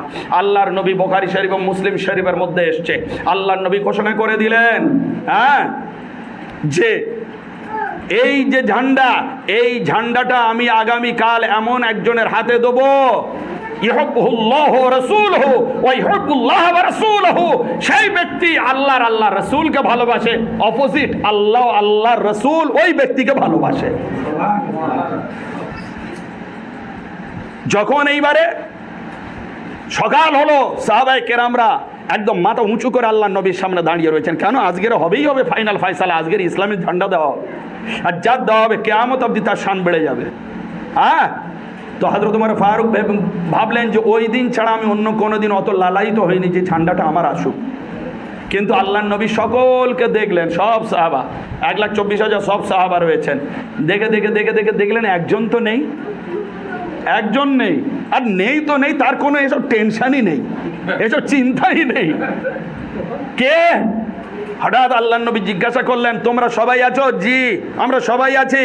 না আমি তো একজনকে দেখতে পাচ্ছি না। কে? আল্লাহ নবী কে নেই? বলে আলী নেই। আলী কই? তখন সবাই একজন বললেন তাড়াতাড়ি আল্লাহ নবী ইয়া রাসূলুল্লাহ, ওনার চোখে জয় বাংলা হয়েছে, চোখ যন্ত্রণা হচ্ছে, ঘরে আছে। বলে যাও ডেকে আনো, ডেকে আনো। আল্লাহ নবী ডেকে আনলেন, ডাকতে পাঠালেন, সাহাবারা ডেকে আনলেন। ডাকতে পাঠানোর জন্য আলী কি ব্যাপার, তুমি এলে না? সবাই এসছে। বলে হুজুর আমার চোখ যন্ত্রণা হচ্ছে। বুখারী শরীফের হাদিস, মুসলিম শরীফের হাদিস, কথায় কথায় এ মৌলবীরা বলে না হাদিসে আছে, হাদিসে আছে, তা আমি কি বলছি এগুলো? হ্যাঁ, আল্লাহ নবী সাল্লাল্লাহু আলাইহি ওয়াসাল্লাম বলেন কাছে এসো, চোখ যন্ত্রণা হচ্ছে। জি। সাথে সাথে আল্লাহ নবী এই আপনার গোলাপ তুল্য লোয়াবে দেহান লালা মুবারক নিয়ে চোখে লাগিয়ে দিলেন। চোখে লাগিয়ে দেওয়ার পর বললেন আলী কেমন মেহসুস করছো? সেকেন্ডের মধ্যে আল্লাহ নবীর এই কথা শুনে জবাব দিলেন, হুজুর আমি বিন্দুমাত্র তো যন্ত্রণা দূরের কথা, আগে যা না ভালো ছিল তার থেকে আরো বেশি ভালো হয়ে গিয়েছে। হ্যাঁ, তা এতদূর হয়ে যেত যে ঠিক আছে তুমি এবারে দাঁড়াও, এবারে দেখি কার ঝান্ডাটা দিই। না, তবুও কোন সাহাবারা তাকিয়ে আছেন কি হয় দেখি, কি হয় দেখি। তখন এইবারে কি হলো, তখন এইবারে বলেন আলী তুমি সুস্থ? সুস্থ? বলে জি হুজুর সুস্থ। তখন বললেন ঝান্ডাটা তুলে বললেন এই নাও, এই ঝান্ডা আমি তোমাকে দিলাম, ঝান্ডা দিয়ে দিলাম, যাও চলে যাও, যুদ্ধ করে জয়লাভ করবে তুমি। আর সেই যুদ্ধে এমন করলেন পৃথিবীর ইতিহাসে বিরল, যে আপনার অট্টালিকার গেট ছিল সেই বালাখনা কুঠরি, যেটা ইহুদিরা আপনার দখল করে নিয়ে ওপর থেকে মুসলিম যোদ্ধাদের ওপরে তীর বর্ষা চালাচ্ছিল, সেই ওদেরকে চ্যালেঞ্জ করলেন হুজুর মাওলা, ওরা বেরিয়ে এলো না, ওপর থেকে তীর পাথর মারছে, আহত হচ্ছে। যে আহতর ভয়তে সমস্ত সাহাবারা আগে চলে পালিয়ে গিয়েছিলেন, কিন্তু উনি দেখলেন যে আমার পালালে হবে না, আল্লাহর সিংহ আসাদুল্লাহিল গালিব, সর্ব জায়গায় ক্ষমতাবান মওলা আলী, উনি কি করলেন এমনভাবে আপনার সেই গেট ধরে উপড় মারলেন। উপড় মারার সাথে সাথে সেই মহা অট্টালিকার গেট উপড়ে ওনার হাতে চলে এলো। খালি চলে আসেনি, এইবারে উড় উড় করে সাহাবারা মধ্যে ঢুকে গেলেন। ওরা নেমে এলো, মাওলা আলীর সাথে যুদ্ধ হচ্ছে। ভাই ঢাল যুদ্ধে ব্যবহার করা হয়। হুজুর মাওলা আলী সেই বাবে খায়বার, খায়বারের দরজা, আর খায়বার মানে অট্টালিকার দরজা। আপনারা অট্টালিকার দরজা দেখতে হলে গুগলে সার্চ করবেন, না তো ফিজিক্যালি আপনি যাবেন, রাজস্থানে যাবেন, দিল্লি যাবেন, গিয়ে বড় বড় কেল্লার দরজা আছে, দেখে আসবেন যে একটা কেল্লার দরজা কত বড় হতে পারে। হ্যাঁ, অন্তত না হলো 20-40 ফুট আপনার লম্বা চওড়া হবে। একটা হাতি চলে যাবে, আপনার সাহায্য সামান আসবে, তাও লোহা কাঠ দিয়ে, মোটা মোটা লোহা দিয়ে তৈরি, কত ভার হতে পারে। আমাদের হাতে একটা ফ্যান ওঠে না, একটা জগ ওঠে না, আর সেখানে অত বড়। হুজুর মাওলার যুদ্ধ জয় করে ওই আপনার দরজাটা ছুঁড়ে ফেলে দিলেন। তারপরে 7 থেকে 40 জন যোদ্ধা গিয়ে ওটা খালি চেষ্টা করলো উল্টানোর, উল্টাতে পারেনি। হ্যাঁ, এই হচ্ছে হুজুর মাওলা আলী শক্তি, এই হচ্ছে খায়বারের যুদ্ধ। হযরতে ওমরে ফারুক বললেন আমার যদি একটা অন্তত ওই খাসলাত বা ওই ফয়েজ ও ফজিলত মিলে যেত আমি ধন্য হয়ে যেতাম। হ্যাঁ, তাহলে তাই হযরতে মাওলা না চাইতে দেওয়া হয়েছে। আর একটা ব্যাপার মজার জিনিস, এনারও তো চাইছেন যেন আমাদের দেওয়া হয়, আমাদের দেওয়া হয়। সাহাবারা চাইছেন আমাদের দেওয়া হোক, কিন্তু মাওলা চাইছেন না। হযরতে খাতুনে কিয়ামত মা ফাতেমার বিবাহের সময় হযরত আবু বকর পর্যন্ত প্রপোজাল দিয়েছিলেন, ইয়া রাসূলুল্লাহ আমার সাথে আপনার বেটি দেন, বিয়ে দেন। ওমর, সাহাবায়ে কেরামরা, হ্যাঁ, ওনাদের বেটি আল্লাহ নবীর ঘরে, নবীর বেটি নেবেন ওনাদের ঘরে। আরবের যেটা দস্তুর ছিল চলতো, কিন্তু আল্লাহ নবী বলেন আমি এখনো ডিসাইড করিনি, এখনো করিনি, আমি অপেক্ষায় আছি, এখনো করিনি। এমন সময় আল্লাহ রাব্বুল আলামিন জিবরিলকে পাঠিয়ে দিলেন, যাও জিবরিল, গিয়ে বলো আমার মেহবুবকে আমি আরশে মুআল্লা এবং জান্নাতের মধ্যে সমস্ত ফেরেশতাদের সাক্ষী রেখে আমি ফাতেমার সাথে আলীর বিবাহ পড়িয়ে দিয়েছি। আর জমিনের ওপরে ফিজিক্যালি আলী ও ফাতেমার বিবাহ পড়িয়ে দাও। হ্যাঁ, একেই তো বলে জুড়ি, নবীর ঘরের বেটি আর আল্লাহর ঘরের বেটা। হ্যাঁ, জুড়ি তো এখানেই। কার সাহস আছে যে হযরত ফাতেমার সমতুল্য হতে পারে? যদি আলী না হতেন, কেউ যোগ্য হতেন না মা ফাতেমার সাথে বিবাহে। হ্যাঁ, কেন কফু সামঞ্জস্যতা বলে একটা আপনার ইসলামের মধ্যে বিবাহের শর্ত আছে। হ্যাঁ, আপনি খান, আপনি জোলার মেয়ের সাথে ছেলে বিয়ে দিতে পারবেন না। আপনি সৈয়দ, আপনি শেখের সাথে দিতে পারবেন না। আপনি আনসার, আপনি মানে অন্যের সাথে দিতে পারবেন না। এগুলো অনেক মানান কুফু বলা হয় একে। জাতি বিভেদের জন্য সামঞ্জস্যতা আসে চাই। তা হযরত ফাতেমার কুফুকে আলী ছাড়া কে হতে পারে? কেন? আলীও নূর, ফাতেমাও নূর, আলীও পাক, ফাতেমাও পাক। হ্যাঁ, আলীও আল্লাহর প্যারা, ফাতেমাও আল্লাহর প্যারা। আলীও আল্লাহর রসুলের বেটা আর ফাতেমা আল্লাহর রসুলের বেটি। হ্যাঁ, তো আজ আল্লাহ নবী পাকের সাথে রিলেশনটা দেখুন। একদিকে হযরতে মাওলা আলী হচ্ছেন ভাই, রক্তের ভাই, আবার মুকবল ভাই, আবার দামাত, আবার নূর। আল্লাহ নবী বলেছেন লাহমুকা লাহমি ও দামুকা দামি, আলী তোমার গোশত আমার গোশত, আমার রক্ত তোমার রক্ত।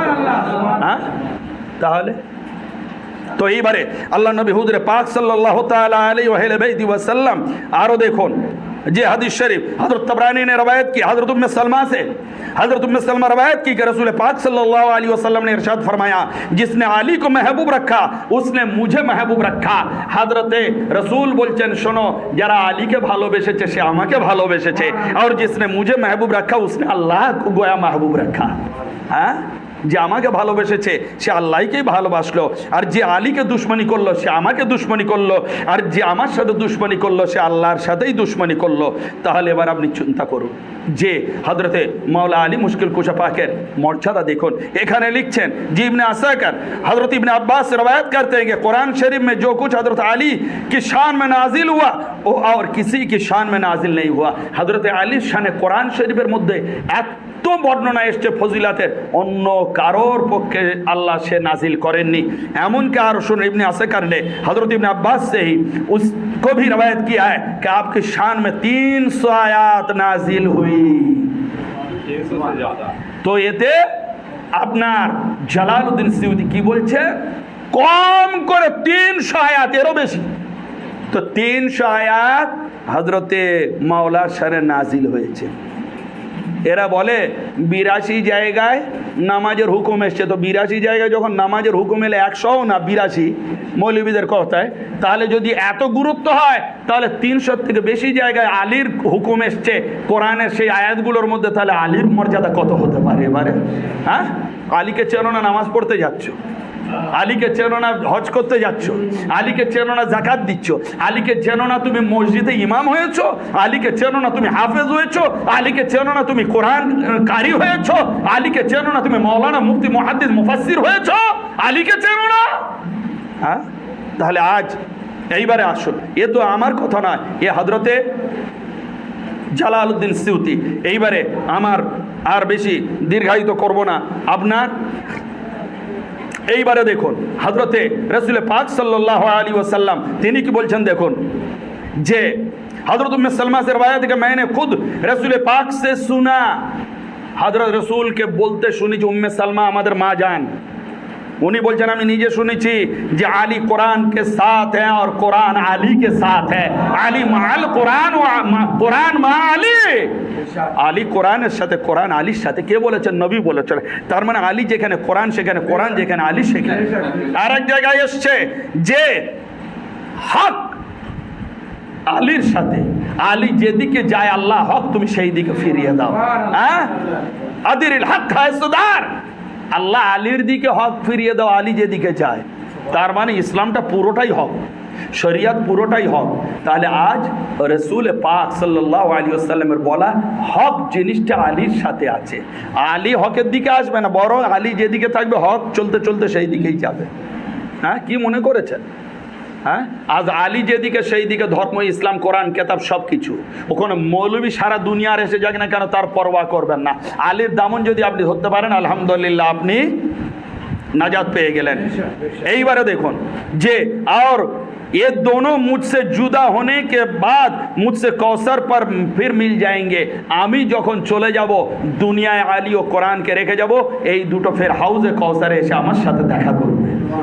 হ্যাঁ, তাহলে কোরআন আর আলীর সাথে সম্পর্ক দেখেন। আজকাল মৌলভী সাহেবরা খালি কোরআনটা নিয়েছে, আলীকে ছেড়ে দিয়েছে। কোরআনটা কেন নিয়েছে জানেন? কেন? কোরআন খতমে পয়সা আছে, তাবিজ লেখায় পয়সা আছে, কোরআন দিয়ে ভূত ঝাড়ানো আছে পয়সা আছে, কোরআন দিয়ে নামাজ পড়াতে হবে ওতে পয়সা আছে, কোরআন আপনার পড়লে বাড়িতে এসে তাদের আপনার পয়সা আছে। তো কোরআন পয়সা ইনকামের জরিয়া, সুতরাং কোরআন নিতে হবে। তো ওই জন্য কোরআন নিয়েছে আর আহলে বাইত আওলাদের রাসূলকে ছেড়ে দিয়েছে। ওনাদের ত্যাগ, ওনাদের তিতিক্ষা, ওনাদের কুরবানি, সেই জিনিসটা মৌলবীরা আজ ভুলে গিয়েছে। হ্যাঁ, আজ হযরত ইমাম হোসেন যদি কারবালায় না শহীদ হতেন, আজ আমরা ইসলাম পেতাম? আজ আমরা এজিদি ইসলাম পেতাম? হ্যাঁ, সব এজিদি হয়ে যেতাম।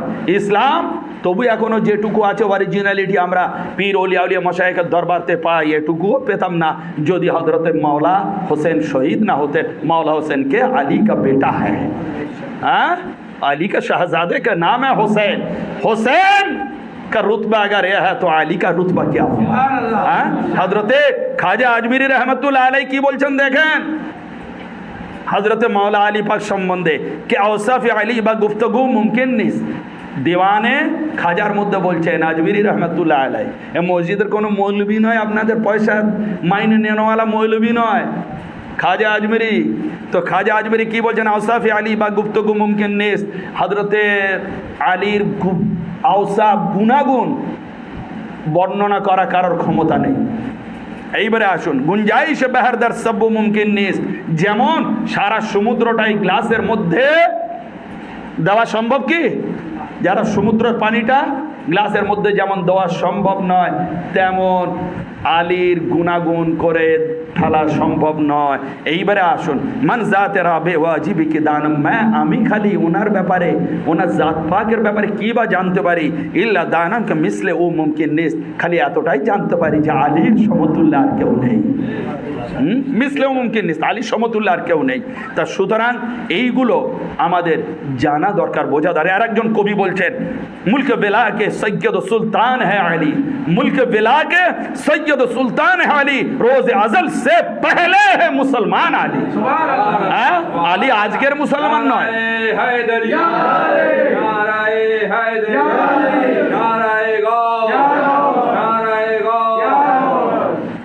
আলী আল্লাহর নবী যে দুনিয়ায় এলেন 40 বছর পরে তবলিগ করলেন, আর সেই তবলিগ শুনে হযরতে আলীকে কলমা পড়লেন, কি তার আগে কাফির ছিলেন নাকি? হ্যাঁ, কি না না, উনি যে কলমা পড়লেন, উনি যে মুসলমান হলেন, ওটা জাহির করলেন। উনি আগে থেকেই তো ইমানদার হয়ে এসছেন। হ্যাঁ, যিনি আল্লাহর ঘরে জন্ম তিনি ইমানদার নন? যিনি রাসূলের কোলে চোখ খুললেন তিনি ইমানদার নন? যিনি আল্লাহ নবী সাল্লাল্লাহু আলাইহি ওয়াসাল্লাম পাকের কাছে তরবিয়ত পেলেন তিনি মুসলমান নয়? তাহলে আজ তিনি যদি মুসলমান না হন তা কে মুসলমান হবে? যেমন মাওলা আলীকে রাসূল পাক সাল্লাল্লাহু তাআলা আলাইহি ওয়াসাল্লাম পরওয়ারিশ করেছেন, সেই রকম হযরতে রাসূলকে মাওলা আলীর আব্বা হুজুর পরওয়ারিশ করেছেন। হ্যাঁ, এরা বলে আবু তালিব কাফের, কলমা পড়েনি। নাউযু বিল্লাহি মিন যালিক। হ্যাঁ, তো হযরতে আবু তালিব তখন থেকে মুসলমান যখন থেকে রাসূল পাক দুনিয়ায় তাশরীফ এনেছেন। হ্যাঁ, সেই জন্যই তো আল্লাহর নবী পাককে হযরতে আবু তালিব পাকের হাওয়ালা করা হলো। হ্যাঁ, আল্লাহ কোনো বেঈমানের কাছে নিজের নবী সঁপে দেবেন? হ্যাঁ, তাহলে আজ আল্লাহ নবী সাল্লাল্লাহু আলাইহি ওয়াসাল্লাম কে যত হযরতে আবু তালিব ভালোবেসেছেন, সারা বিশ্ব মুসলমান চ্যালেঞ্জ করছে, সারা বিশ্ব মুসলমান যদি ভালোবাসতে যায় সেই হযরত আবু তালিবের ভালোবাসার লক্ষ কোটি ভগ্নাংশের এক অংশ হবে না। কেন? আমরা তো 40 বছর পরে কোরআন দেখে হাদিস দেখে তবে ওনাকে রসুল বলে মেনেছি। হ্যাঁ, যখন কোরআন নাজিল হলো রসুল বললেন আমি রসুল আল্লাহর, তোমরা মানো, তখন সবাই মানা শুরু করলো। এটাই হচ্ছে উম্মতের মানা, যে ইনি রসুল, কোরআন নাজিল হয়েছে, জিবরিল এসছে। আর হযরতে আবু তালিব কখন থেকে মেনেছেন? তখন কোরআনই নাজিল হয়নি। হ্যাঁ, যখন কাহাত আপনার চারিদিকে সুখা, মরুভূমি শুকিয়ে গিয়েছে, দুর্ভিক্ষ, সকলে যে যার মূর্তি নিয়ে কাবায় চলে গিয়েছে। কাবায় যাওয়ার পরে সকলে যে যার মূর্তি দিয়ে ওসিলা চাইছে আল্লাহর কাছে, পানি দাও, পানি দাও, হে কাবার মালিক পানি দাও। হো বলো লাত উজ্জা মানাতের কসম পানি দাও, ওসিলা করছে পানি দাও, কারোর কথা আল্লাহ শোনেননি। এমন সবাই এলেন। তখন হযরত আবু তালিব উনি হচ্ছেন মাতওয়াল্লি। এই যে মাতওয়াল্লি সাহেব, আমরা তো সব আমাদের মূর্তি, আমাদের ঠাকুর দেবতাদেরকে দিয়ে পানি চাইলাম, পানি এলো না, তা তুমি এবারে একটু দোয়া করো, তুমি দোয়া করো, তুমি তো কোরেশ, তুমি তো সম্মানে আব্দুল মুত্তালিবের আওলাদ, ইব্রাহিমের আওলাদ, তোমার একটা মর্যাদা আছে। তখন হযরতে সৈয়দনা আবু তালিব বললেন ঠিক আছে তোমরা বাইরে দাঁড়াও। বলে উনি ঘরে গেলেন। এরা ভাবলেন যে হয়তো কোরেশের কোনো স্পেশাল মূর্তি হবে, সেটা বার করে আনবেন। কি দেখছেন সবাই যে এইবারে ঘরের মধ্যে গেলেন। ঘরের মধ্যে গিয়ে হযরত 2 বছরের নান্না মুসনা রসুল পাক নূরে ঝলকানি মারছে, কাঁধের ওপরে তুলে নিয়ে চলে এলেন। এসে এইবারে বললেন চলো কাবার দিকে। কাবার দিকে যখন গেলেন তখন যেতে গিয়ে এইবারে কাবা পর্যন্ত পৌঁছালেন। হযরতে রসুল পাককে এই ধরুন কালো কাবা, এই কাবার সাথে রসুল পাকের পিঠটা কাবার দিকে করে দিলেন, কাবার সাথে পিঠটা লাগিয়ে দিলেন। কাবার দিকে পিঠটা লাগিয়ে দিলেন, মুখটা কাবার দিকে করাননি, পিঠটা কাবার দিকে করিয়েছেন। আর ওই মুখটার দিকে আবু তালিব নিজের মুখ রেখে এই রকম করে দোয়া হচ্ছে। কি দোয়া করছেন? আল্লাহ তুমি এনার ওসিলা পানি দাও। না না, এ দোয়া নয়, ওই মুখের গুণগান করছেন, ওই চেহারা মোবারকের গুণগান করছেন। বুখারী শরীফে এসছে, পৃথিবীর তাবড় তাবড় হাদিসের কিতাবে এসছে, ওই চেহারার গুণগান করছেন। কি আবিয়াযু আস্তাসকাল গামামু বিওয়াজহিহি, যে এত সুন্দর নূরানি চেহারা, যে এই চেহারার ওসিলায় পানি হয়। হ্যাঁ, তাহলে আবার এই যে আশার অনেক বড় আশার আছে, তো সেই আশার কবিতা অর্থাৎ হুজুরের গুণগান পাঠ করছেন। গুণগান পাঠ করা শেষ হয়নি কি পানি হওয়া শুরু হয়ে গিয়েছে। হ্যাঁ, এখনো বুখারী শরীফ গাওয়া। তো এইটাই হচ্ছে হযরত আবু তালিবের ঈমান। আবু তালিবের ঈমান যে কাবার দিকে আবার পিঠ করলেন কেন, এটা বুঝতে হবে। কাবার দিকে মুখ করে দোয়া চাইতেন যে কাবার মালিক এই মুহাম্মাদের ওসিলা তুমি পানি দাও, এটা তো বলতে পারতেন না। কাবার দিকে পিঠ করলেন আর রসুলকে নিজের মুখের দিকে রাখলেন। এই জন্য আবু তালিবের ঈমান এইটাই যে কাবা রসুলের পিঠের দিকে থাকবে আর রসুলের চেহারা আমাদের কাবা হয়ে থাকবে। কেন? রসুলের চেহারা হচ্ছেন রসুল স্বয়ং, কাবারও কাবা।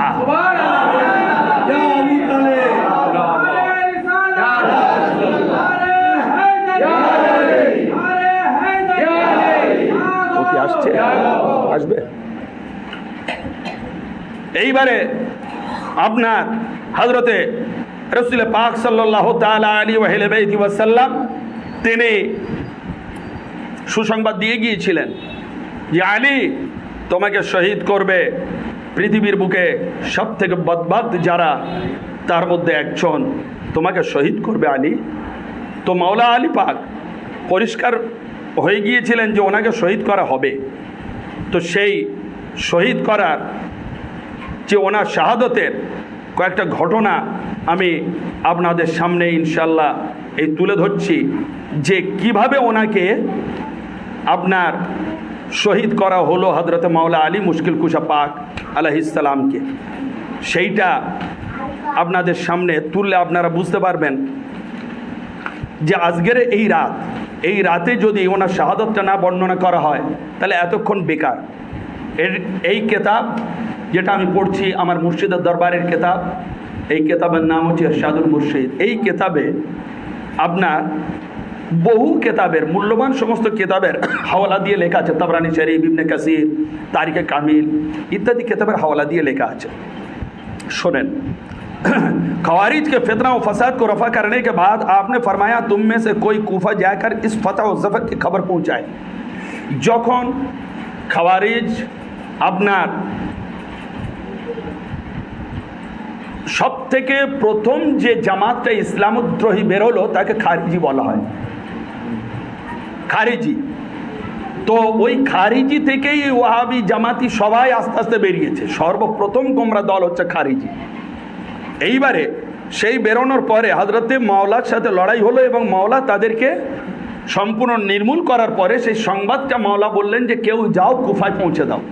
তো একজন সে ইবনে মুলজিম जिसने कहा कि मैं चलता हूँ, এ বললো আমি যাচ্ছি। এ যেতে যেতে কি করলো, রওনা হয়ে গেল এবং কুফা में पहुंचकर महल्ला महल्ला ऐलान फतह और जफर कर रहा था। তো কুফায় পৌঁছে গলি গলি তো খবর দিচ্ছে, শোনো আমাদের মাওলা জিতে গিয়েছেন, সব দিক থেকে আমরা জয়লাভ করেছি। করতে করতে ও কি দেখলো, একটা ঘরের ধারে গান বাজনা হচ্ছে। সেই ঘরের ধারে গান বাজনা হচ্ছে, গিয়ে ঢুকলো, কি ব্যাপার তোমরা এখানে কি করছো? না আমরা গান বাজনা করছি। একজন মহিলা বের হলো, সেই মহিলাকে দেখে এই যে আপনার ইবনে মুলজিম এ অবাক হয়ে, যে অত অপরূপ সুন্দরী নারী আর দেখেনি। জিজ্ঞাসা করলো, তুমি কুমারী না বেওয়া? বললো আমি বেওয়া। বলে তাহলে তুমি কি বিবাহ করতে চাও? বলে হ্যাঁ, আমি যদি উপযুক্ত স্বামী পাই বিবাহ করব। অপরূপ সুন্দরী। তো এইবারে ও কি করলো, বলে ঠিক আছে আমি হচ্ছে উপযুক্ত পাত্র, তুমি আমার সাথে বিয়ে করো। ও বললো ঠিক আছে, আমি তোমার সাথে বিয়ে করতে পারি, তুমি ওয়েট করো। ওয়েট করে এইবারে ওই মেয়েটি ঘরে গেল।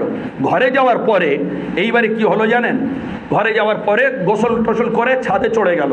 ছাদে চড়ে এইবার ওপর থেকে আব্দুর রহমান ইবনে মুলজিমকে বলছে যে আমার বিবাহের শর্ত হচ্ছে এই 3000 দেনমোহর সোনার মুদ্রা, একটা গোলাম, আর হযরত আলীর কতল।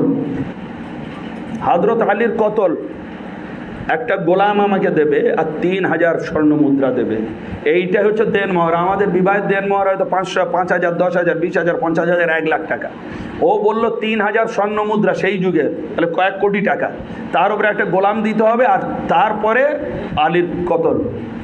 চিন্তা করেন, রাখলো, শর্ত রাখলো। ও বললো এটা অসম্ভব, তোমার না গোলাম টাকা দিতে পারি, কিন্তু আলীর কতল কিভাবে? ও বলে তাহলে হবে না, বিয়ে হবে না। ইও সে মেয়ের লোভে পড়ে গিয়েছে।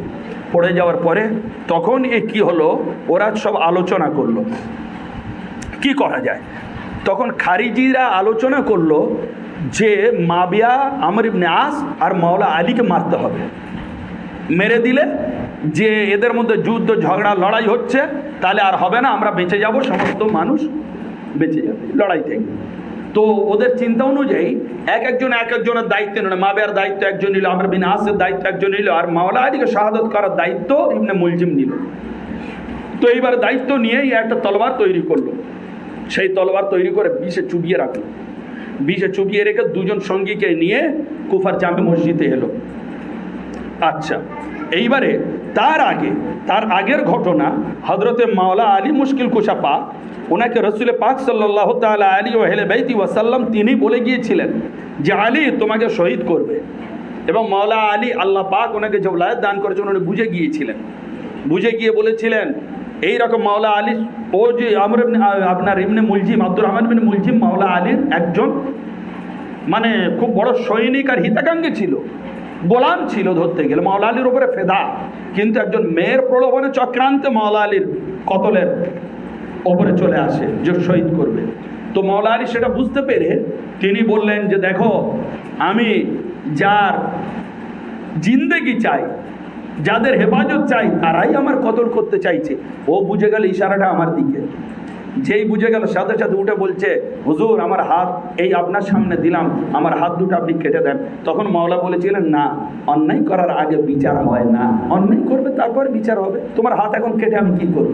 যদিও তুমি করবে আমার কতল, কিন্তু তার আগে আমি ব্যবস্থা নিতে পারি না। তাহলে এইবারে দেখুন, তো এইবারে কি হলো, तो हजरत खुतबा सुना रहे थे, हाजरीन के दरमियान एक जगह बैठ गया और आपने बाद खुतबा हजरत हसन से जो पाए मेंबर के दाहिने तरफ बैठे थे पूछा, हजरत मौला এবারে এইরকম খুতবা দিচ্ছেন, ইমাম হাসান পাক ডান দিকে বসে আছেন, ওনাকে জিজ্ঞাসা করলেন इस महीने की कौन सी तारीख है, এই মাসের এই রমজান মাস চলছে, আজকের কত তারিখ? তো आपने कहा आज 13वीं तारीख है, आज 13वीं रमजान।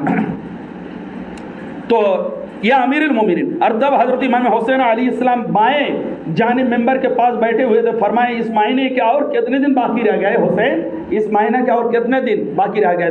13 तो चले गए, कत बाकी থাকলো? বলে হুজুর আর 17 दिन बाकी। अच्छा, এইবারে কি হলো, आप आबदीदा होकर फरमाने लगे इसी महीने में इसको এই दाढ़ी मुबारक ধরলেন, এই দাড়ি মুবারক ধরে বলছেন इसी महीने में इसको उसके खून से रंगीन होना है, এই মাথার খুনের রক্তে এইটা লাল হতে হবে এই মহিনায়। बोलचन अफसोस करे, मौला निजे बोलचन। उसके बाद लोगों की तरफ मुखातब होकर फरमाया, ये ना समझने कि मैं मौत से मुतनफ्फिर हो, এটা মনে করো না যে আমি মৃত্যুকে ভয় করে अफसोस করছি, না না, नहीं नहीं, मैं शहादत का और अपने रब की तरफ रुजू करने का बहुत ही मुतमन्नी हूँ।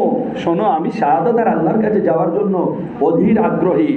तो मेरा रोना सिर्फ इन बच्चों के लिए है, আমার কান্না বা দুঃখ খালি এই দুই বাচ্চা, আমার দুই পাশে যে বসে আছে এই দুই বাচ্চার জন্য। চিন্তা করুন কেন, শুনুন, क्योंकि मेरे बाद इन पर मसाइब का पहाड़ टूट पड़ेगा। আমার পরে আমি চলে যাওয়ার পরে আমি এখন আছি, আমার দেখে এই হাসান হোসেন আমার নবীর আওলাদকে কেউ কিছু বলতে সাহস পাচ্ছে না, আমি চলে যাব, পাহাড় ভেঙে পড়বে এদের উপরে মুসিবতে, কেউ মূল্য দেবে না। আলীর বেটা ফাতেমার বেটা নবীর নামাজা বলে কেউ মূল্য দেবে না। এইবারে जो इनकी मुसीबतों से दरहिंदा होगा, रोएगा, अल्लाह की रहमत हो उस पर, যে এই দুই বাচ্চা মুসিবতের উপরে গমগীন হয়ে দুঃখ প্রকাশ করবে, গম প্রকাশ করবে, আল্লাহ রাব্বুল আলামিন তার উপরে রহমত দান করবে। এই জন্যই তো মুহররম এলে আমরা গম করি, হ্যাঁ, এই জন্যই তো। ये गम खाली वही दिन জন্য না, क़यामत अवधि। এইবারে उसके बाद आपने इरशाद एक शेर फरमाया कि कौम का मर्द एक शख्स मुझे कत्ल करना चाहता है, हालांकि मैं उसकी जिंदगी चाहता हूँ। এইবারে ও উঠে বলছে, হুজুর मेरा हाथ काट दीजिए। হুজুর বললেন না। তো এইবারে কি হলো দেখুন, এইবারে হুজুর সাল্লাল্লাহু তাআলা আলাইহি ওয়া আহলি ওয়াসাল্লাম কি করলেন, खाना बिल्कुल कम कर दिया। इफ्तार के वक्त सिर्फ 3 लोकमा तनाउल फरमाते। হুজুর এইবারে খানা পিনা একেবারে মানে ওই 13 তারিখ থেকে, আজ কত তারিখে, 13 তারিখ, 13 তারিখ থেকে হুজুর খানা পিনা একদম কম করে দিলেন। 2-3 লোকমা, ওই ইফতার 2-3 লোকমা, 1 লোকমা 2 লোকমা এরকম খেতেন। पूछा गया, जिज्ञासा करलो, हुजूर गजा इस कदर कम क्यों कर दी, हुजूर खाना दाना एत कम कर दिलेन केन। इरशाद हुआ, वक्त रेहलत करीब है, नहीं चाहता कि आईन वक्त मेरा शिकम आलूदा रहे। শোনো, এই জন্য আমি খানা দানা কম করে দিলাম। এখন আমার আখিরাতে যাওয়ার সময় খুব সন্নিকটে, এখন আমি চাই না যে আমার পেট এই দুনিয়ার খানা দানা দিয়ে ভরে থাকবে, এটা আমি চাই না। ঠিক এইরকম সেম হয়েছিল আমাদের হুজুর মাওলা পাক এবং ওনার শাহজাদা পাক যারা বেসাল নেন সকলের এই অবস্থা সেম। মাওলা পাক মেদিনীপুর শরীফ হুজুর ইনশাআল্লাহ যদি কখনো বলার সময় হয় একই সেম, যে ওনারা বুঝতে পারেন কবে ওনাদের যেতে হবে, তার আগে থেকে ওনারা প্রিপারেশন নেন, খাওয়া দাওয়া রাহান সাহান চালান ফেরান সব কিছু সব একদম তৈরি থাকেন। এইবারে যে 19 রমজান के शब को ये तीनों मालून, ওই तीनों मालून যে আপনার কুত্তাম के घर में इकट्ठे होकर शराब पीते रहे, ওই 3 জন এইবারে শহীদ করতে হবে। একজনের ঘরে, তার নাম কুত্তাম, একজনের ঘরে গিয়ে কি করলো, একজনের ঘরে গিয়ে মদ পান করছে, মদটা খেয়ে তবে তো করতে হবে, ডাইরেক্ট তো করতে পারবে না। তো এইবারে আখের বদমাশ হোকার শুয়ে পড়েছে, মদটা খেয়ে শুয়ে পড়েছে, রাত হয়েছে শুয়ে পড়েছে। এইসব আগের সবকে जब हजरत अमीर ने मस्जिद में आकर আজান দি, এইবারে যখন হুজুর মসজিদে এসে আজান দিলেন, ওই সময় কুত্তাম যার ঘরে ওই 3 মরদুদ ছিল তাড়াতাড়ি তুলে দিলে যে ওঠো, যাও যাও ওঠো, দেখো আজান হয়ে গিয়েছে, এখন তোমরা যার জন্য এসছো তার কাজ করো। এরা 3 জন তাড়াতাড়ি উঠলো, উঠে এইবারে মসজিদের দিকে গেল। उधर हजरत आमिर उस सब को सारी रात ताआत इबादत में मशगूल रहे। 19 तारीखेर रात हजरत मौला सारा रात इबादतेर मध्य काटिए दिलेन और अबाक हुए बार बार आकाशेर दिके ताकातेन, हाँ, और बोलतेन कहाँ है मेरा कातिल, रात तो बेशक यही है, কোথায় গেল আমার সেই কাতিল যে আমার কতল করবে, এই রাত তো, এই রাত আজকের কতলের তারিখ কোথায় গেল। এইবারে रात तो बेशक यही है, फिर देर क्या, क्यों देरी आज के कोথায় গেল সে। आखिर सब को वजू ताज़ा करके नमाज फजर के लिए मस्जिद जाने की तैयारी करने लगे। आखिर এইবারে চলে এলেন, এই তৈরি হয়ে এইবারে মসজিদের দিকে তাজা ওযু করে যাচ্ছেন। ওই সময় একটা শের পড়ছেন, তার মানে এই, मौत के लिए मजबूती से कमर को बांध लो, নিজে নিজেকে বলছে যে মৌতের জন্য কোমর বেঁধে নাও, क्योंकि अब मौत तुमसे मिलने वाली है, কেন মৌত এবার তোমার সামনে চলে এসেছে, মোলাকাত করবে। আর जब मौत तुम्हारे पास पहुंच जाए तो मुस्तरिब ना होना, যখন মৌত তোমার সামনে চলে আসবে অধৈর্য হয়েও না। उसके बाद जब जाने के लिए अंगनाई में निकल आए, अंगनाई যখন হুজুর এবারে ঘর থেকে ওই পড়তে পড়তে মাঠে নিজের আঙ্গান মানে উঠানে নামলেন, তখন কি হলো দেখুন, হুজুরের কিছু রাজহাঁস ছিল, आठा उठोने राजहांस छिलो अंगने। तो कुछ बतके उस घर में पली हुई थी, किछु राजहांस हुजूर पालन करेছিলেন। तारा की करलो जानेन, तारा वो चिल्लाने लगे, तारा हुजूर के देखे चिल्लाना शुरू कर दिलो और आकर आपके दामन मुबारक का अपनी चोंचों से थामने लगे और मुख दिए राजहांस हुजूरेर জামা কাপড় তেহবাদ লুঙ্গি শরীফে টেনে টেনে ধরছে, যেন উনি যাচ্ছেন আর ওনাকে টেনে টেনে সরিয়ে নেওয়া হচ্ছে। সাহজাদাগান ইনকো হটানে লাগে, ওই শাহজাদা পাক ইমাম হাসান হোসেন পাক আরও যারা ছিলেন সরিয়ে দিতে চাচ্ছেন রাজহাঁসকে। তো আপনি ফরমায়া ইনকো হটাও নেহি, তখন বলছেন না না তোমরা একে সরিয়ে দিও না, এর আমাদের থেকে আমার থেকে এদেরকে সরিয়ে দিও না, এ হামকো রো রহি হ্যাঁ, এ আমার উপরে মাথুম করছে, কান্না করছে। কারণ এরা বুঝতে পারে যে আমি এই চলে যাচ্ছি, শেষ চাওয়া ওদের সাথে আমার শেষ সাক্ষাৎ, আমার সাথে আর দেখা হবে না, এই জন্য কান্না করছে। एक और रवायत के मतलब उस वक्त मेरे फराज में चिल्ला रही है, আর একটা বর্ণনা এসছে যে এই রাজহাঁসকে তোমরা কি মনে করছো এমনি করছে, না না আমার জুদাইতে এরা ক্রন্দন করছে। और उसके बाद मेरी मुसीबत की वजह से मुझको रोएगी, और हमार परे एरा कांदते ही थक हमारे मुसीबत। इस शब को आप हज़रत इमाम हसन के घर में थे, उन्होंने कहा अब्बा जान एक ऐसी बदफाली की बातें हैं हुजूर। ওই দিন বড় ইমাম হযরত ইমামে হাসান পাকের কাছে ছিলেন হযরত মাওলা ইমাম হাসান পাক বড়, উনি জিজ্ঞাসা করেন আব্বা হুজুর কেন এরকম কথা বলছেন আপনি, আমরা কিন্তু ভালো মনে হচ্ছে না আব্বা হুজুর এরকম কথা বলবেন, আমাদের চিন্তা হচ্ছে। দেখুন তখন इरशाद हुआ बेटा ये फाल नहीं हस्ब हाल है, बाबा আমি এ এমনই বলছি না, এটাই বাস্তব ঘটনা। उसके बाद मस्जिद को रवाना हुए, एक बार কি হলো হুজুর মসজিদের দিকে গেলেন, আর মসজিদ में पहुंचने के बाद আযান देकर जब मस्जिद के बाहर मस्जिद के अंदर जा रहे थे, এবারে মসজিদের বাইরে আযান দিয়ে এবারে যখন মধ্যের দিকে ঢুকছেন নামাজ পড়তে বলে, তখন शबीब और रूर दान ने जो दरवाजे के दोनों बगल में घात लगाए बैठे थे, ওই দুজন ছিল, তার নাম ছিল একটা शबीब আর একটা রুরদান और রুরদান। তো ওরা দুজন দরজার দিকে ছিল, দরজা দেখতে পেয়ে এক হি সাথ ওয়ার কিয়া, দুজনে একসাথে মারলো আর जो देवार ताके मस्जिद में आकर खाली किया। এইবারে একটা তলোয়ার দেওয়ালে লাগলো আর একটা আপনার ওই আলমারিতে লাগলো, তাকে আলমারিতে লাগলো, দুজনার মার বেকার হয়ে গেল, মাওলা হেফাজত হয়ে গেলেন। उसके बाद अब मस्जिद में दाखिल हो गया, তা সত্ত্বেও হুজুর কি করলেন মসজিদের মধ্যে প্রবেশ করলেন। এইবারে যখন মসজিদের মধ্যে প্রবেশ করলেন, जब सुन्नत पढ़ रहे थे इब्ने मुलजिम ने पीछे से आकर सर अक़दस पर वार किया। এইবারে নামাজ শুরু করে দিলেন, সুন্নত পড়া অবস্থায় কি হলো ইবনে মুলজিম এসে ওই মাথার উপরে মারল।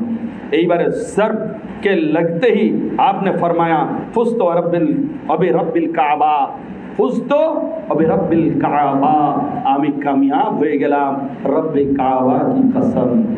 এইটাই মুখ দিয়ে বললেন, এইটা বললেন। এইবারে তখন এই হুজুর এইরকম যে বললেন, আর ওদিকে তো এরা তিনজন সব পালিয়ে যাচ্ছে, সাথে সাথে সারা শহরে মুশতাহির हो गया कि আমিরুল মুমিনিন को कत्ल कर दिया। চারিদিকে আপনার প্রচার হয়ে গেল যে হুজুর আমিরুল মুমিনিন मौला अली के शहीद कर दिया है। खबर सुनकर इमामैन हुमैन बेहतर मस्जिद की तरफ दौड़ पड़े और आपकी हालत देखकर कदमैन शरीफैन में आकर गिरे, आपको पाँव के तलबे के आंखों से मलने लगे। उसके बाद आपको उठाकर घर लाए। এই দেখে হযরত ইমাম হাসান হোসেন পাক ছুটে এলেন, ছুটে এসে কদম পাকে পড়ে গেলেন, পা মোবারক বুসা দিচ্ছেন, চুমু খাচ্ছেন, ধরে ধরে নিয়ে এবারে ঘর মোবারকে গেলেন। 19 রমজান को आपके ज़र्ब लगी और किस शब को आपके वासिला बाहक हुए 19 রোজায় লাগলো। আর 21 রমজান শরীফে আজকে এই দিবাগত রাত যেটা আমরা পাচ্ছি, 20 দিবাগত রাত, কাল 21 হবে, আজকের রাত হযরতে মাওলার শহীদ তারিখ। আর ওটা কোন दिन ছিল এতবার को कबल रिहालत फरमाया एक तखलिया कमरे में मुझे ले चलो। যখন এইবারে দুনিয়া থেকে যাবেন তখন এইবারে উনি বললেন যে আমাকে একটা খালি কামরায় রেখে সব সরে যাও, खाली कमरा रह के सब सो जाओ। यही बार आपने अपनी दुख्तर नेक अख्तर हज़रत उम्मे कुलसूम से फरमाया, बेटी अपने बाप को इस कमरे में छोड़कर बाहर जाओ और दरवाज़ा बंद कर दो ताकि मेरे पास कोई ना आए। यही बार हज़रत उम्मे कुलसूम के बोलें, बेटी तुम चले जाओ, हमार दरजा बंद कर दाओ, आमी एकला थाकबो, केउ जानो ना आसे। उन्होंने ऐसा ही किया। थोड़ी देर के बाद ला इलाहा इल्लल्लाह कहने की आवाज़ सुनी गई। কিছুক্ষণ পরে এই ঘর থেকে লা ইলাহা ইল্লাল্লাহ কালমা শরীফের আওয়াজ এলো। তখন সবাই হযরত ইবতাইন বেতাব होकर হুজরে के अंदर चले गए। তখন ওনার আওলাদ পাক ইমাম হাসানাইন কারিমাইন পাক ছুটে গেলেন, গিয়ে হুজরা শরীফের মধ্যে কি দেখলেন যে হযরত মাওলা তিনি শহীদ হয়ে গেলেন, বিসালাহাত লাভ করলেন। ইন্না লিল্লাহি ওয়া ইন্না ইলাইহি রাজিউন। এইবারে কি হলো, হযরতে মাওলা এইবারে যখন শহীদ হলেন, এমন সময় অন্য একটা কিতাবে রাখা আছে যে शवाहिद लिखा है शवाहिद नबी हज़रत इमाम हसन अली इस्लाम से मरवी है कि मैंने आपकी रिहालत के बाद एक हातिब को कहते हुए सुना, যখন উনি শহীদ হলেন তখন একজনকে আমি বলতে শুনলাম, গায়েবী আওয়াজ, দেখতে পাইনি, গায়েবী আওয়াজ আসছে कि इस बंदे खुदा को इस हुजरे में तन्हा छोड़कर सब लोग बाहर चले जाओ। যে এই আল্লাহর নেক বান্দাকে তোমরা ছেড়ে দাও, এখানে ছেড়ে দিয়ে ঘর খালি করে দিয়ে তোমরা চলে যাও, দরজা বন্ধ করে দাও। हमने ऐसा ही किया। তখন এইটা শুনে উনি বললেন আমরা এমনই করলাম। उसके बाद जब फिर हुजरे के अंदर दाखिल কিছুক্ষণ পরে फिर যখন হুজরা শরীফের মধ্যে দাখিল হলেন, देखा हजरत अमीर को गुस्ल दिलाकर और कफना कर छोड़ गए हैं। যে দেখা গেল কি দুনিয়ার কোনো মানুষের গোসল দিতে হয়নি, আল্লাহর তরফ থেকে এসে ওনাকে গায়েবীভাবে গোসল দিয়ে কাফন পরিয়ে তৈরি করে রেখে দিয়ে চলে গিয়েছে। তো এইভাবে আপনার ওনার তারপরে हज़रत अमीर ने ज़र्ब लगने के बाद हज़रत सिब्तैन को वसीयत की थी कि मेरे ताबूत को रात ही को गुर्रियान में ले जाना। और अगरबान को कूफे के बाहर एक जगह का नाम है, कुफार एक जगह है, वहाँ तुमको एक सफ़ेद बुर्राक पत्थर मिलेगा, तुम्हें वही जगह चले जाबे, गিয়ে একটা খুব সুন্দর তাবুত সাদা দেখতে পাবে, वही मुझको दाफन करना। ওখানে একটা খুব উজলা পাথর আছে, ওখানে আমাকে দাফন করবে। उन्होंने वैसा ही किया। आदाए दीन के खौफ से कब्र शरीफ को मुस्तार कर दिया। এবং তখন হযরতের দুশমন তো চারিদিকে মাবিয়া, এরা সব দুশমন, বনি উমাইয়া দুশমন। এইবারে ওনার আওলাদ পাক কি করলেন, কবরটা একদম মাটির সমান করে দেওয়া হলো, যাতে করে কেউ না বুঝতে পারে যে এটা মাওলার কবর। आप कहाँ मदफून है, वरना शायद लाश मुबारक के साथ किसी किस्म की बेअदबी कर दे। ওরা এসে কী করবে, লাশ মুবারক তুলে বেহরমতি করে দেবে, কবর বেয়াজ্জতি করবে। जब आपका मज़ार शरीफ है ও अब वो आबाद हो गया। অতঃপর যখন তার দুশ্মনদের দুনিয়া শেষ হয়ে গেল, আস্তে আস্তে সাধারণ মানুষ হয়ে গেল, মাজার শরীফ আস্তে আস্তে বহিঃপ্রকাশ করলো কোথায় না, যখন এখন আছে ওইটাই। আর ওটাকে বলে উসকো নজবে আশরাফ कहते हैं, ওই জায়গাটাকে নজবে আশরাফ বলা হয় আপনার কুফা, ইরাক। তো এই হচ্ছে হুজুর মাওলা আলী মুশকিল কুশা পাকের শাহাদাত, যে উনি যেভাবে দুনিয়ার বুকে এলেন আল্লাহ পাকের ঘরে, সেইভাবে আল্লাহ পাকের ঘরে শহীদ হয়ে আস্তে আস্তে দুনিয়া থেকে বিদায় নিলেন। আল্লাহ রব্বুল আলামিন আমাদেরকে হযরত মাওলায়ে কায়নাত হুজুর মাওলা পাক এই পবিত্র যে শাহাদাত, এই শাহাদাতকে আজ আমাদের পালন করা এবং হাজির হওয়া আমাদের কবুল করে নেন। আমিন আমিন আমিন। ওয়া আখিরু দাওয়ানা আলহামদুলিল্লাহি রাব্বিল আলামিন। আসসালামু আলাইকুম ওয়া রাহমাতুল্লাহি ওয়া বারাকাতুহু। দোয়া করে দিন।